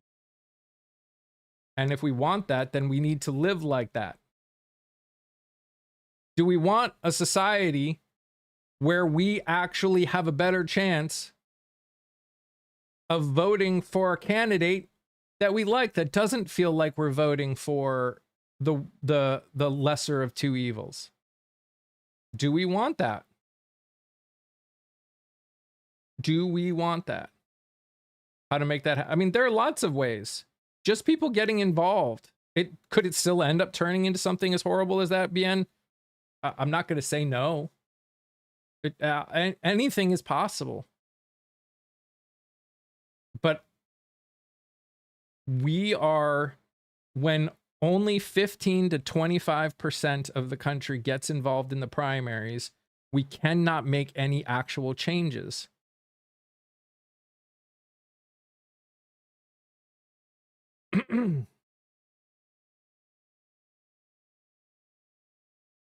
That's just a reality.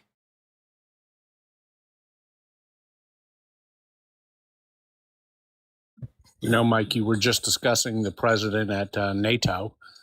So far, he's insulted the Spaniards, calling them hopeless, bad people. His words, not mine.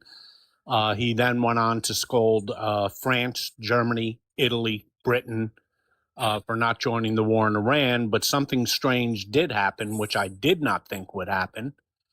He's going to license the building of Patriot missiles to Ukraine. That is huge. I can't believe he's doing that. I'm sure as soon as Putin calls him, he'll back off that. But that could be a potential game changer, because Ukraine has the technology to build as many Patriots at scale, but they need the blueprints. And we've only given the blueprints to the Patriot missile system to two countries, Germany and Japan. Nobody else has ever gotten it. Not England, not France, not Germany. Yes, Germany, not Italy. This is actually incredible news. His obsession with the Italian president, prime minister, whichever she is also kind of wild. Doug, well, yes, Bien does live in Maine. And it's not that you can't have an opinion, or again, we all can have opinions. Sorry, keep going. I heard you were going to say something. No, I was just saying that this could be a big move in the war in Ukraine. Oh, yeah. And the Europeans have also doubled down. They're going to make sure that Ukraine does get the money that they had previously approved, and it looks like they added some to it. It'll be $80 billion this year and $80 billion next year. If Ukraine can use some of that money to build Patriot missiles, that's their number one thing that they need right now. I think he tried to say that the Italian prime minister, president, whatever, was like obsessed with him, stalking him, or something like that. Like, it's wild. Well, he's just in his feelings, Mike, because he considered her to be part of Team Trump because she's conservative. But wanted his autograph. Yeah, he wanted his autograph. But he feels that she turned on him. You know, somehow she doesn't like being told that she was groveling before President Trump when she wasn't doing that. Well, and again, this does show the thing that we especially in America cannot wrap our heads around because we have a two-party system. Just because her party that she is a part of is considered far right does not mean that she views the world and interacts with the world the same as the people in America's far right party does. That's the part that we in America especially greatly struggle wrapping our heads around. And we struggle, I mean, again, being part of a two-party system makes that more difficult. Because we've only got two parties. Like, we could say we're a part of another party, but let's be fair, we've got two parties. We are a two-party system. So, and yet we almost put those parties into tinier boxes than we would, than is possible. Like, anyone that says all Democrats are X, Y, and Z, or all Republicans are X, Y, and Z, is lying.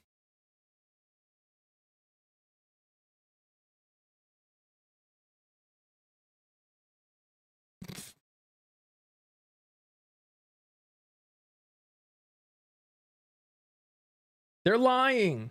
And that's, and we learned that in, what was it, Hungary too?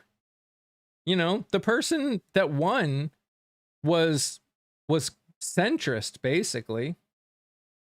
But if you look at actually what he stands for and what he was trying to get done, we would consider that pretty dang progressive.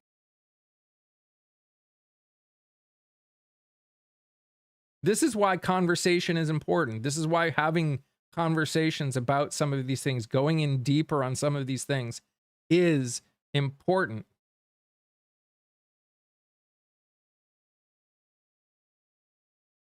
Because again, in the grand scheme of things, all of these are just words.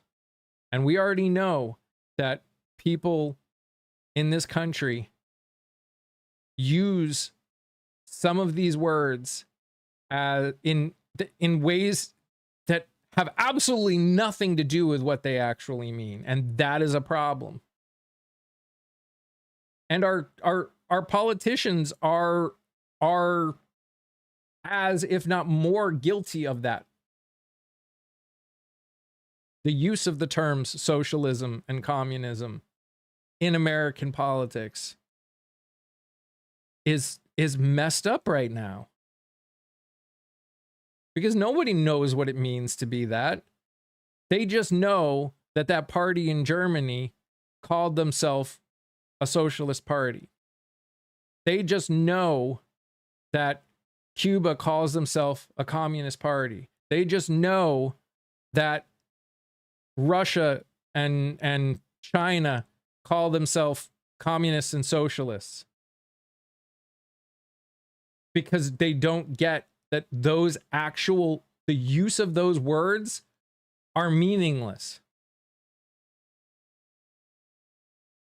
If you look at how those countries actually did things, you would realize that they weren't any of that. They may have had aspects, just like we actually have aspects of a socialist society in our country right now.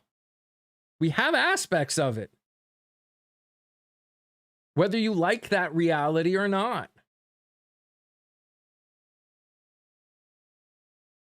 We aren't pure anything, just like no one is pure anything. It goes back to the Red Scare. Yeah. Yep. All of those countries were authoritarian that used, and again, this is, and I understand why populist messaging is a thing, but it also shows why populism as a whole is dangerous. We have to be careful. We have to do more. We have to be more involved. We have to be more engaged. We cannot just fall for the, oh, he's saying what I want to hear. She's saying what I want to hear. They're saying what I want to hear. We all know, everyone, right and left, knows that there is an affordability problem. At least the ones that are living in reality.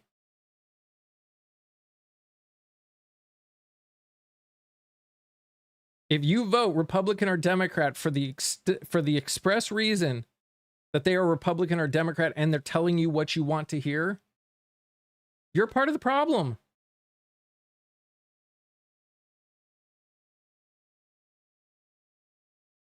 We need to start showing our candidates for office and our representatives that are in office that we will hold them accountable.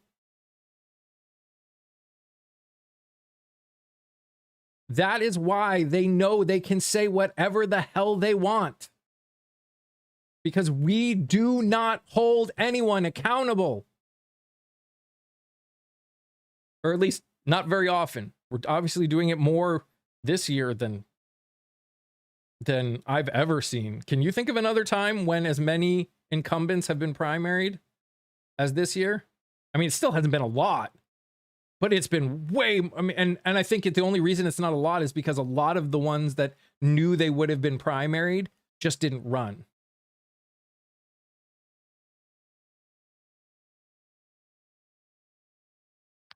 Yeah, quite true. There has been a lot of primarying going on, a lot more than you normally see, especially in the Democratic Party. They're not really known for primarying people in the past, and now they are. The Republicans, with the rise of the Tea Party, were the ones who started the whole primary the incumbent trend. And what it really shows, Mike, and this actually spreads across both parties, is a complete distrust and distancing from Washington. People are not happy in either party with what's going on in Washington. Yeah. I wish that meant people started paying more attention to states, to the state governments, but that is unfortunately not the case. Because the people that are stepping away from government or like paying attention less, those are people that only paid attention to federal government in the first place. Is it a coincidence that the more billionaires we have, the poorer the nation gets? No. Because all of our money is transferring to them. Especially when you got a president who is doing everything humanly possible to make his wealthy friends and himself even richer. By the way, oil has shot up. What are we at now? Average 8% today.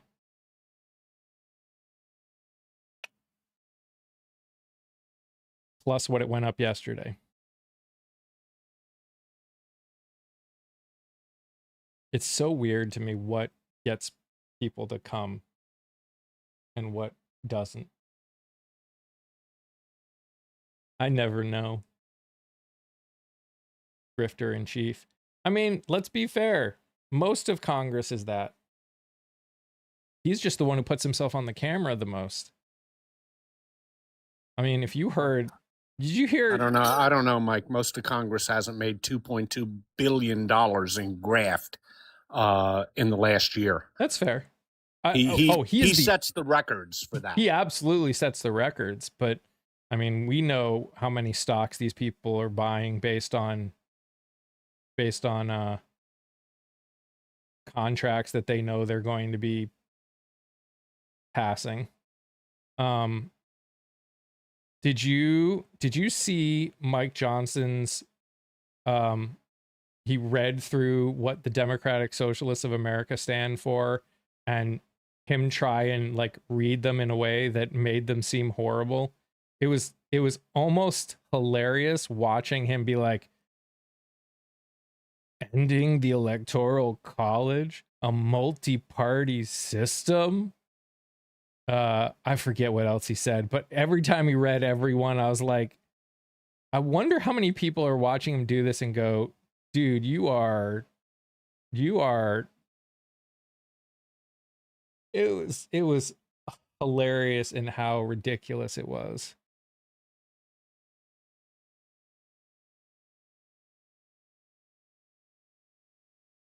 Yep. We need to get money out of politics. And until we can get money out of politics,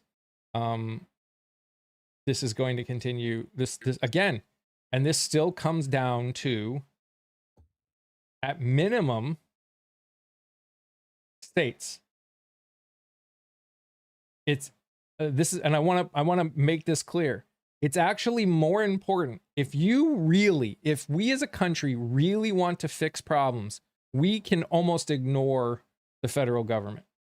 And I want to make that clear. Do you guys understand that we could actually ignore the federal government if we wanted to make changes in this country? If every one of us focused on changing our state legislatures.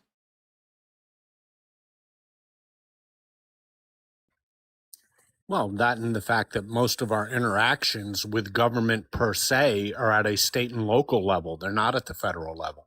Most of our, as citizens, most of our day-to-day interactions are with state agencies, county agencies, property taxes, things like that. And as for the money in politics issue, as a result of the Citizens United and its progeny, the latest one, which came down 2 weeks ago, you're going to have to amend the Constitution. And that would have to be done at the federal level because this Supreme Court views any restrictions on spending as a restriction on speech.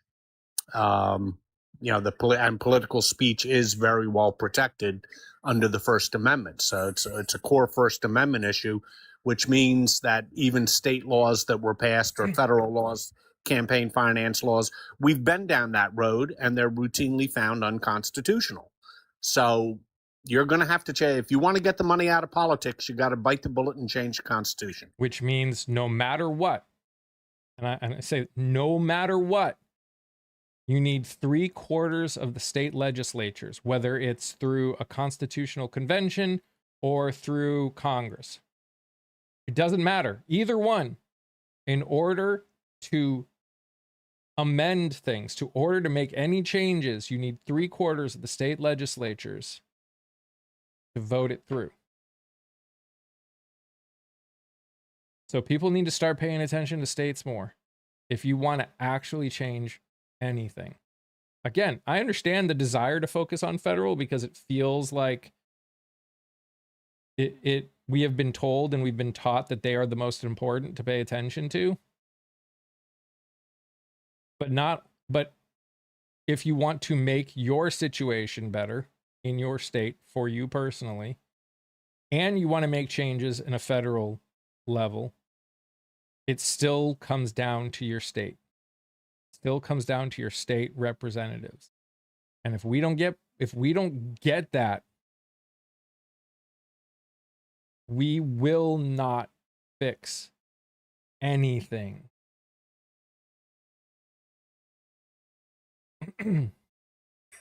Well, which leaves us with two choices. In order to get rid of Citizens United and its concurrent progeny decisions that came down after Citizens United, which I believe was around 2010, you're going to either have to change the Supreme Court or you're going to have to change the Constitution. There's no other way around it. And Laureen, most red states do operate at a deficit and they cannot fix their own issues alone. I mean, they can, but they just need people in office that actually want to fix things. I mean, it's like North Carolina. It's not like we don't have the money in this state. We absolutely do. We just have a state legislature that is completely incompetent and hasn't just passed, after 2 years, passed a new budget.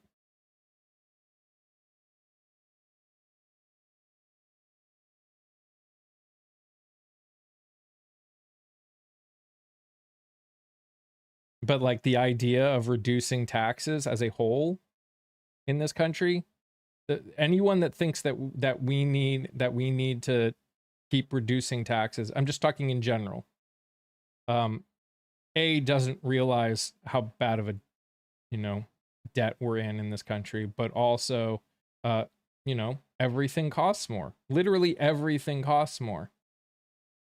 And if we're taking in less money while everything costs more, even if we cut some things, we're still gonna struggle as a country to pay for things because everything costs more.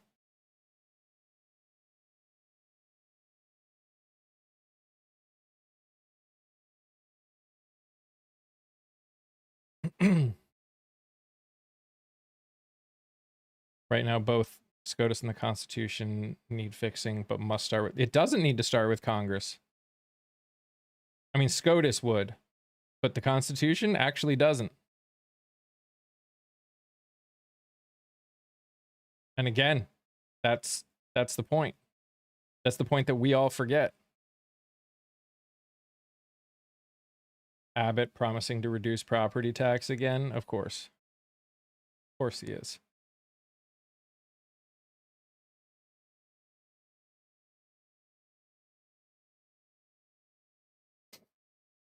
We need to make sure the tax. And here's the thing, and Carolyn, I agree with you. We do need to have our taxes be used in better ways.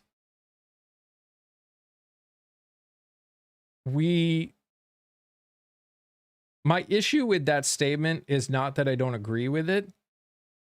It's when we say we need to make sure that they're being used to benefit the people and not misused by the politicians. Well, how do we do that?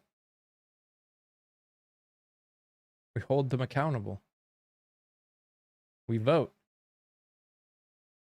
And yeah, we call them and email them and all that other stuff too. Yeah, you bring up a good point, Mike. We don't have the financial flexibility that we had 20 years ago. The deficit has gotten too high. And we face a time bomb that's going to hit about 2 weeks after the midterm elections, which, of course, I'm referring to the cuts in Medicaid. People need to remember that up to 30% of red states' entire populations are on Medicaid, and these cuts are going to be catastrophic. Most of the blue states are going to make up the money. By hook or by crook, they're going to make it up, and they're not going to cut Medicaid as much. The red states are just going to let their people suffer. They don't have the money. But that takes away from other places where the states can spend what little resources they have. I know in New Jersey, to make up part of the Medicaid stuff, the recent cuts to seniors' property taxes are going to be partially rescinded after only 1 year. Sucks for people like me, but I think the money would be better spent on Medicaid than giving somebody like me a tax cut. Yeah. I mean, even like all of these states that are talking about getting rid of property taxes, do most people not realize that your property taxes go to your local government, not the state? Your property taxes are not state money. They're local money. Most people's property taxes pay for things like your schools. Do you think your local government is not going to have to tax you somewhere else if they get rid of property taxes? And who is that going to affect the most? The poor, because they're going to have to put county taxes on gas or food or water or all the other things that we all use on a regular basis to make up the money that they're losing from property taxes. It's this idea that we can just get. Who's getting? Florida's talking about doing it. Texas, I think, is talking about doing it. There's a few states that are talking about doing it. Yeah, that's been the oldest conversation in the history of the world, especially in my state, which has the highest property taxes, New Jersey, per capita. Yeah, look, the only logical way to do it would be to get rid of property taxes and shift the burden to income taxes.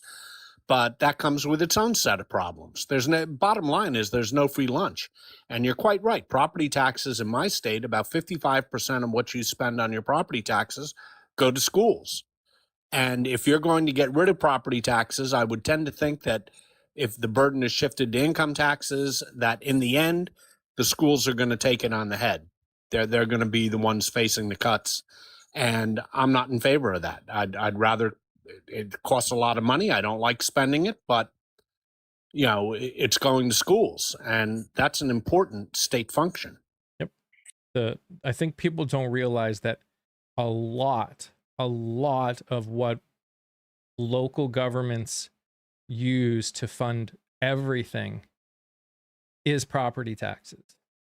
Like a large chunk, a very large chunk of a local government's funding is from property taxes.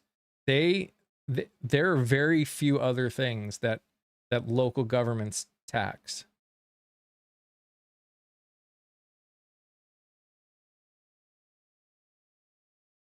So when you get rid of that, it just means it's coming from somewhere else. That's why I always laugh when people are like, oh, this state is better because they don't do sales taxes. Well, yeah, they just tax you somewhere else. Because I believe it's Arizona. Go to Arizona. Yeah, you're not paying, or I forget which state it is. I think it's Arizona. You're not paying a sales tax, but then go to register your car and see what you pay. Yeah. It's a ridiculous amount of money. Same with New Hampshire, they don't do sales tax, but their property taxes are insane in comparison to Massachusetts.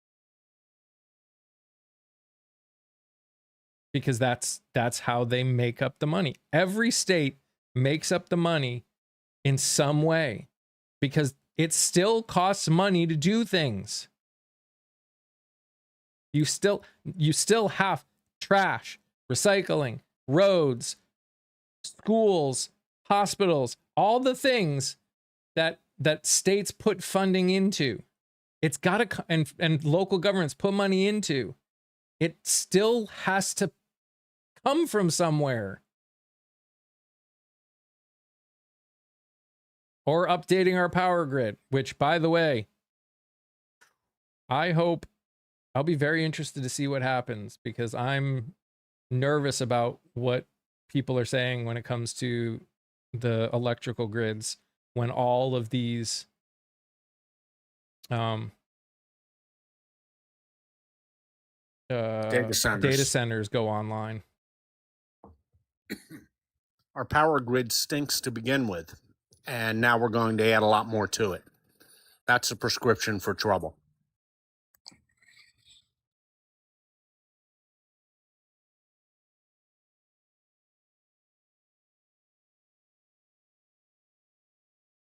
It only gets to certain. Yeah. I mean, the fact is we're buying power in some states because we don't make enough.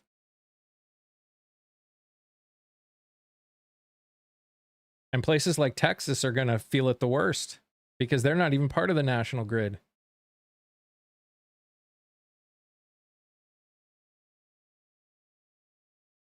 My husband works for a coal-fired power company. They were supposed to close in 2028, not now. I mean, it's not just the power grid. We just need more. What we need is every friggin'. I mean, we need to update the power grid anyways, but also all of these data centers should be using their own power. Did you see the judge blocked the Trump administration from getting the names of the voting folks in Georgia? I didn't see that, but it's not a surprise. I mean, they've lost pretty much all of those arguments. Oh, I've said this before. I think the best use of our money is not putting it into our military, but taking that and the government paying to put solar panels on people's houses. Just have it pay. It doesn't need to be something special. Everyone's house, everyone's roof gets friggin' solar panels. We'd be like swimming in power. We'd have to obviously put some money into like battery storage or whatever. Or transmission lines. Yeah. But like we could do that. Hell, we did it on like half the houses. We probably would end up being okay. It would provide so much more power than just taking up an entire like And I've seen other ones, like there are places that are using solar panels to make, for over their parking lots. So you got a parking lot and you just make it all shaded with friggin' solar panels. Do you know how much solar energy we could create if we just did that with all of our massive parking lots?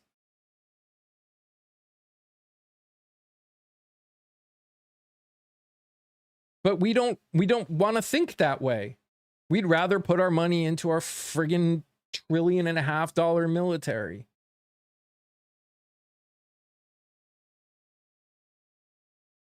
$1.5 trillion, and we don't have enough 155 millimeter shells or Patriot missiles. Well, what's wrong with that picture?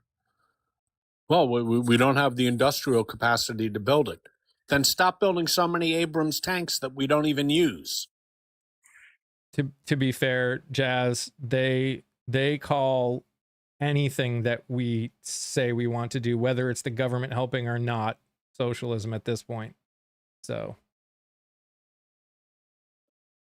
I love how they scream socialism. I got a little factoid the other day that stuck in my head. 40% of the entire state of Mississippi's budget comes from the federal government. I don't hear them screaming about socialism when they take the check from the federal government.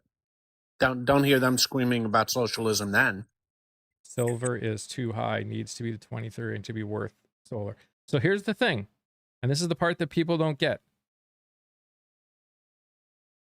When the government does something, it doesn't need to be about profit. It's not a worth it or not worth it. We need energy. It's not a question. We need it. And the best way to get energy, extra energy in this country that does not involve taking an entire, like, hundreds of acres, thousands of acres of land and putting solar panels or wind farms on it, is put them on people's houses. It's literally the easiest thing. This is why we have a government that funds some of these things. This is why you want the government to be in charge of our energy. Because when the government is running things, it's not about making profit. So you can get a better price on things.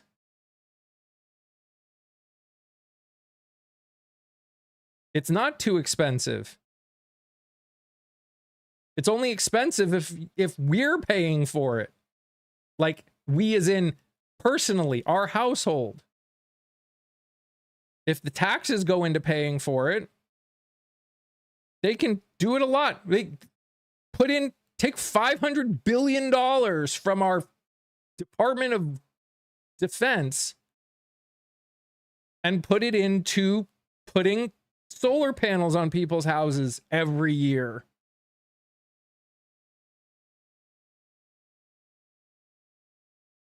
Well, they're doing something like that in Europe. For the first time ever, renewable energy outpaced energy provided by fossil fuels this year in Europe.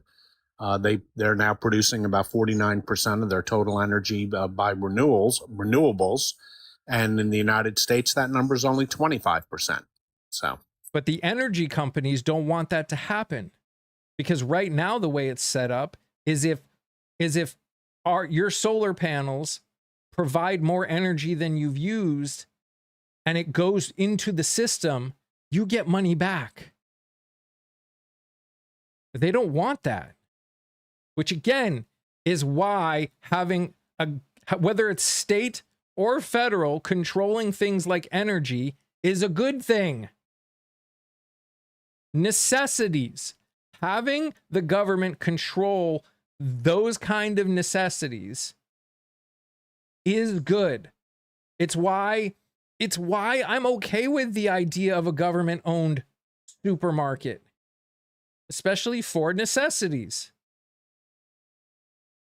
Because if their job isn't to make a profit, their job is to just cover expenses, is to pay the people that are working there, cover the expenses of running the business, not making a profit, not helping stockholders, you get a better price. Tell us how California, with its $62 billion deficit. Oh my gosh.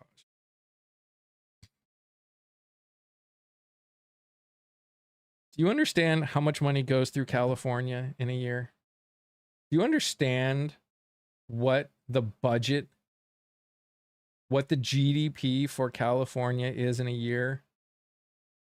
It's the fourth largest economy in the world. They could turn $62 billion around in a day.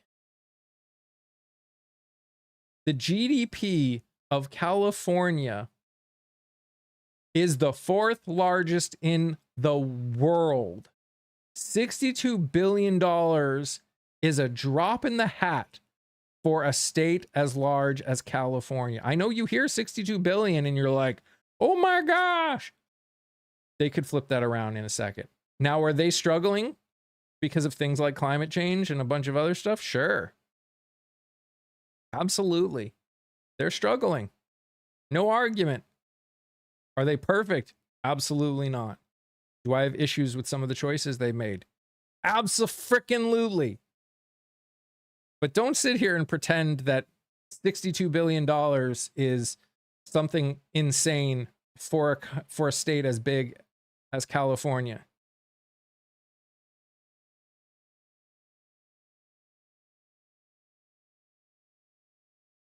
All states are their own country.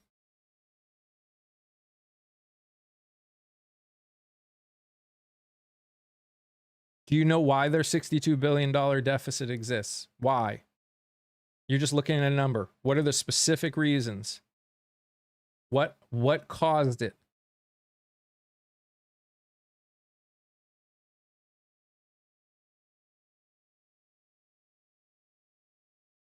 Tell me why I have to get stressed out every time my AC kicks on. Oh, I know. I got you.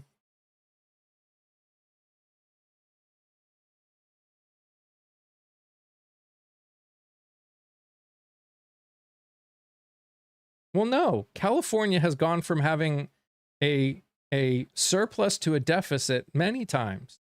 It goes up and down. It really just depends on the year. It depends sometimes on things that they had no control over. Sometimes you budget for a certain amount of things and unknown things happen. And then you come in a deficit. That's normal.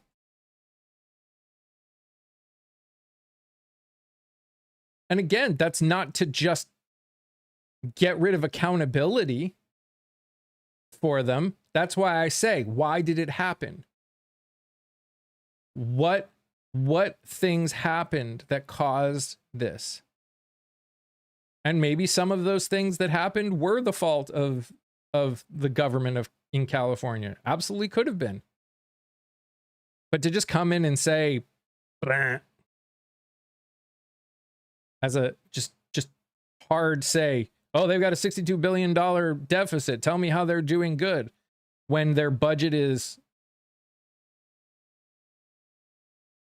What was California's 2025 annual budget?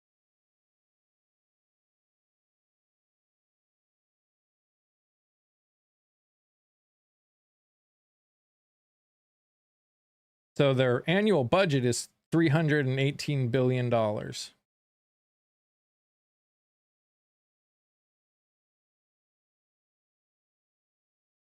So yeah, we'd have to see what unexpected fires, landslides. Yeah. It is not because California has a progressive tax structure.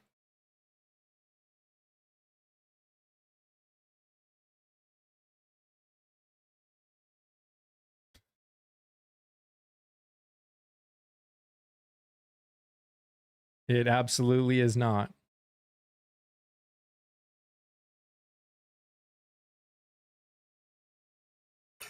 Well, California's deficit is only a tiny, infinitesimal fraction of the U.S. deficit of $40 trillion, right?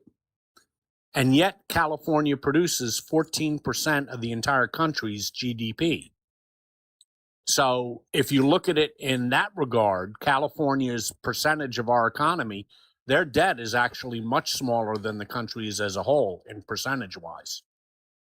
It's infinitesimally small compared to the debt that the United States is carrying. Yep.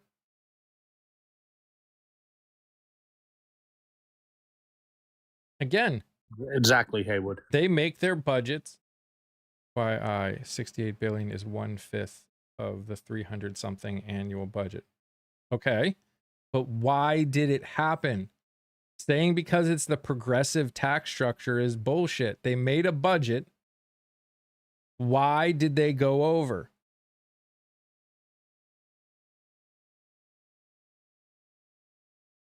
What specifically happened that caused them to go over?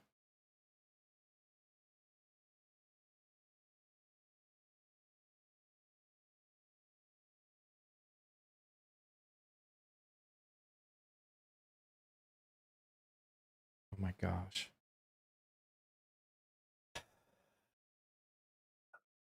And folks, you got to remember the 68 billion is a cumulative debt, not just based on 1 year's spending. They're not running 68 billion a year in the red. It's a cumulative debt. In fact, in 2025, the debt, what was the total size of the California budget, Mike? 300 billion? 318 billion. 318 billion. Only $11 billion of that was financed. The rest of it was paid for. That's a very small percentage. So quite frankly, California's debt is not that big a problem.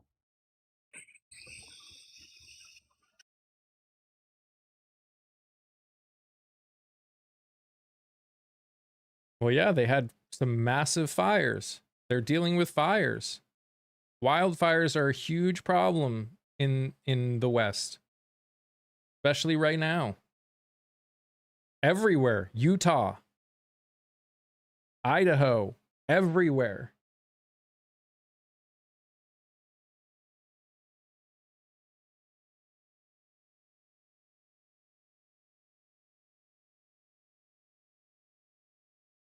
Yeah, Colorado.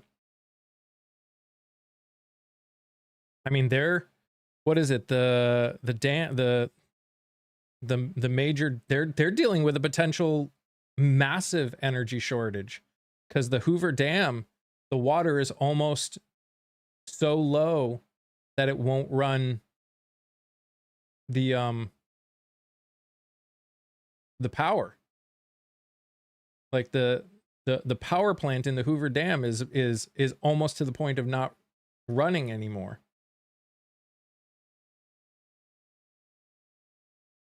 And it's these kind of things that, again, we can sit here and talk about deficits all we want. But if we don't actually come to grips, all of us, with the problems, regardless of Republican or Democrat, left or right, if we cannot come to an agreement on the problems and that they're problems and that they need to be fixed and not sit here and point fingers, as long as identity politics are the thing that we focus on, we will not fix anything. What is, and I will say,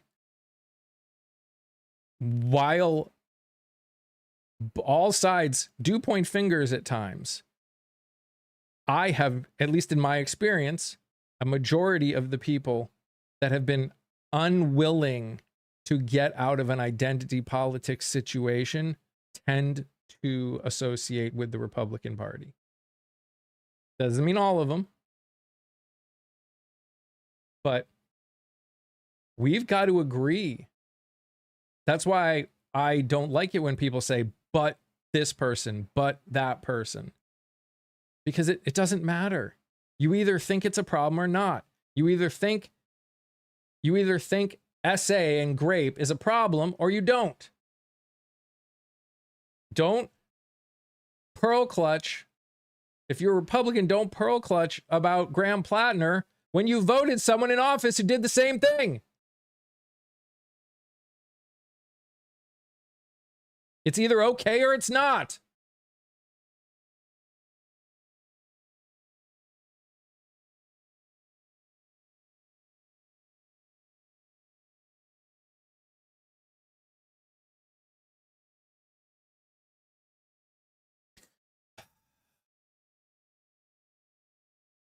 Can you tell that this side of this part of the conversation is starting to frustrate me more and more these days?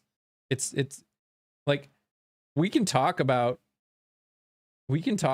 every problem we want, but I'm just getting so frustrated with the fact that as a society, we aren't willing to get past the identity politics of things. And again, if you are, then I'm not talking to you. But as the amount of people that are unwilling to hold both sides, oh my gosh. You had a whole group of the Patriot Front in DC.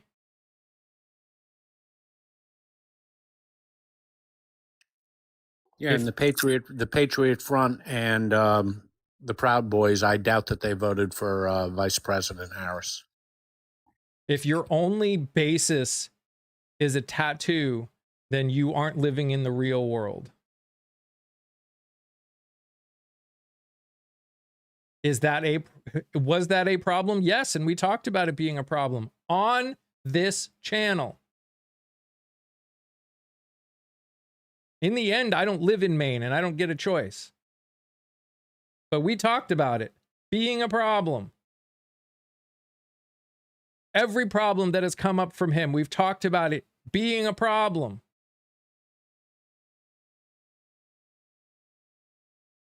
But don't sit there and say one thing is a problem when you literally voted for a person who has 34 felonies, was found liable of SA, has literally cheated almost everybody on the known planet of money, has made $1.5 billion or whatever it was on his cryptocurrency schemes while president.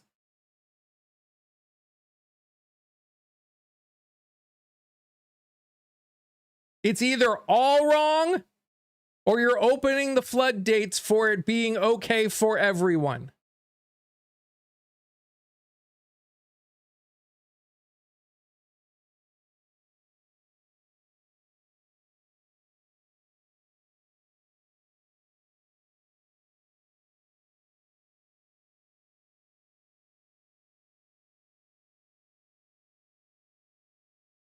It's just that. It's straight up that. You can sit here and complain all you want. You don't need to like the Democratic Party. You don't need to like the Republican Party. You don't need to like any party. Christian nationalists are the biggest threat. Christian nationalism is a huge threat. Christian nationalism is a threat regardless of party. We are how? Because we are not a Christian nation.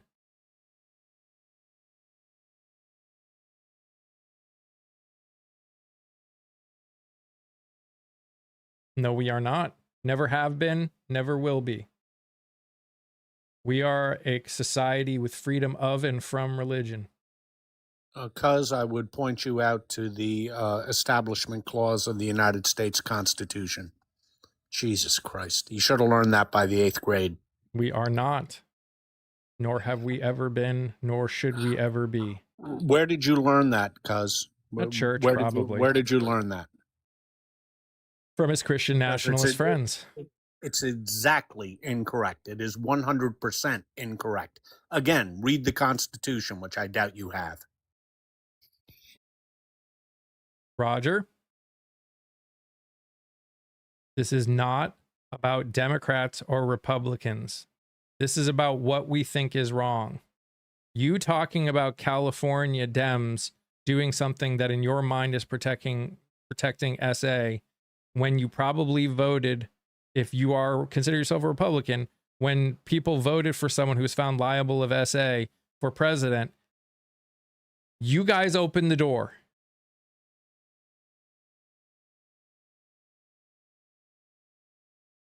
I don't like it. I don't agree with it. I want to hold everybody accountable. It's all men till it's no men. I don't know how many more ways I can say it. It's not Democrat or Republican. It's people. It's human beings. You either want to hold people accountable or you don't. If your only desire to hold people accountable is whether or not they are a Democrat or Republican, you've lost the point. You've lost the plot. No one's held accountable by us. We don't hold people accountable. We don't get out and vote. We are the ones that hold the people in politics accountable. It's our job.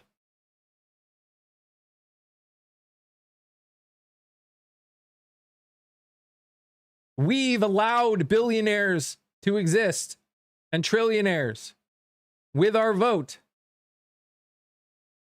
I hate Republicans more than you do. Okay. Republicans aren't people. Republican is a corporation.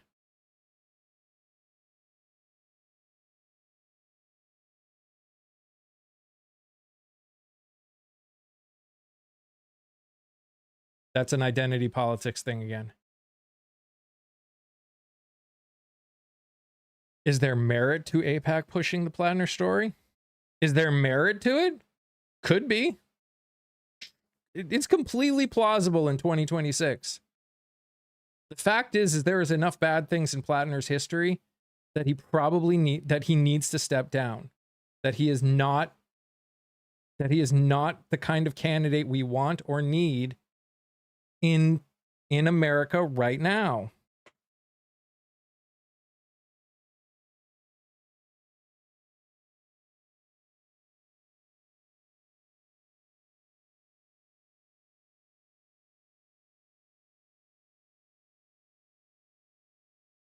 All right. I've got an interview in 45 minutes, so I need to go get something to eat and do that interview and then finish cleaning up my house because my family's coming home today. Woohoo! About freaking time. And I don't like being home alone for a week. It's nice to just kind of do whatever I want, but Well, maybe you could make a Home Alone movie. It worked for Macaulay Culkin.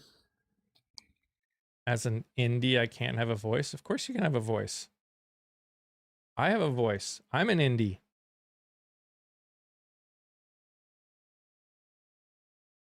Do you expect people to be happy about in these conversations?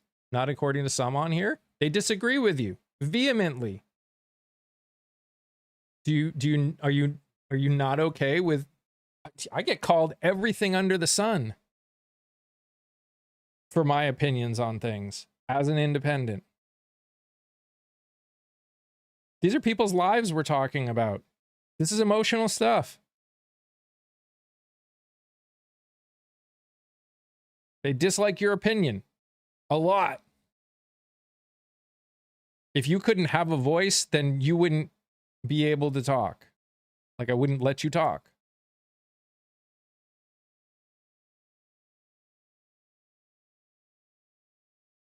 You didn't give an opinion? Of course you did. Everything, all of us are giving our opinions.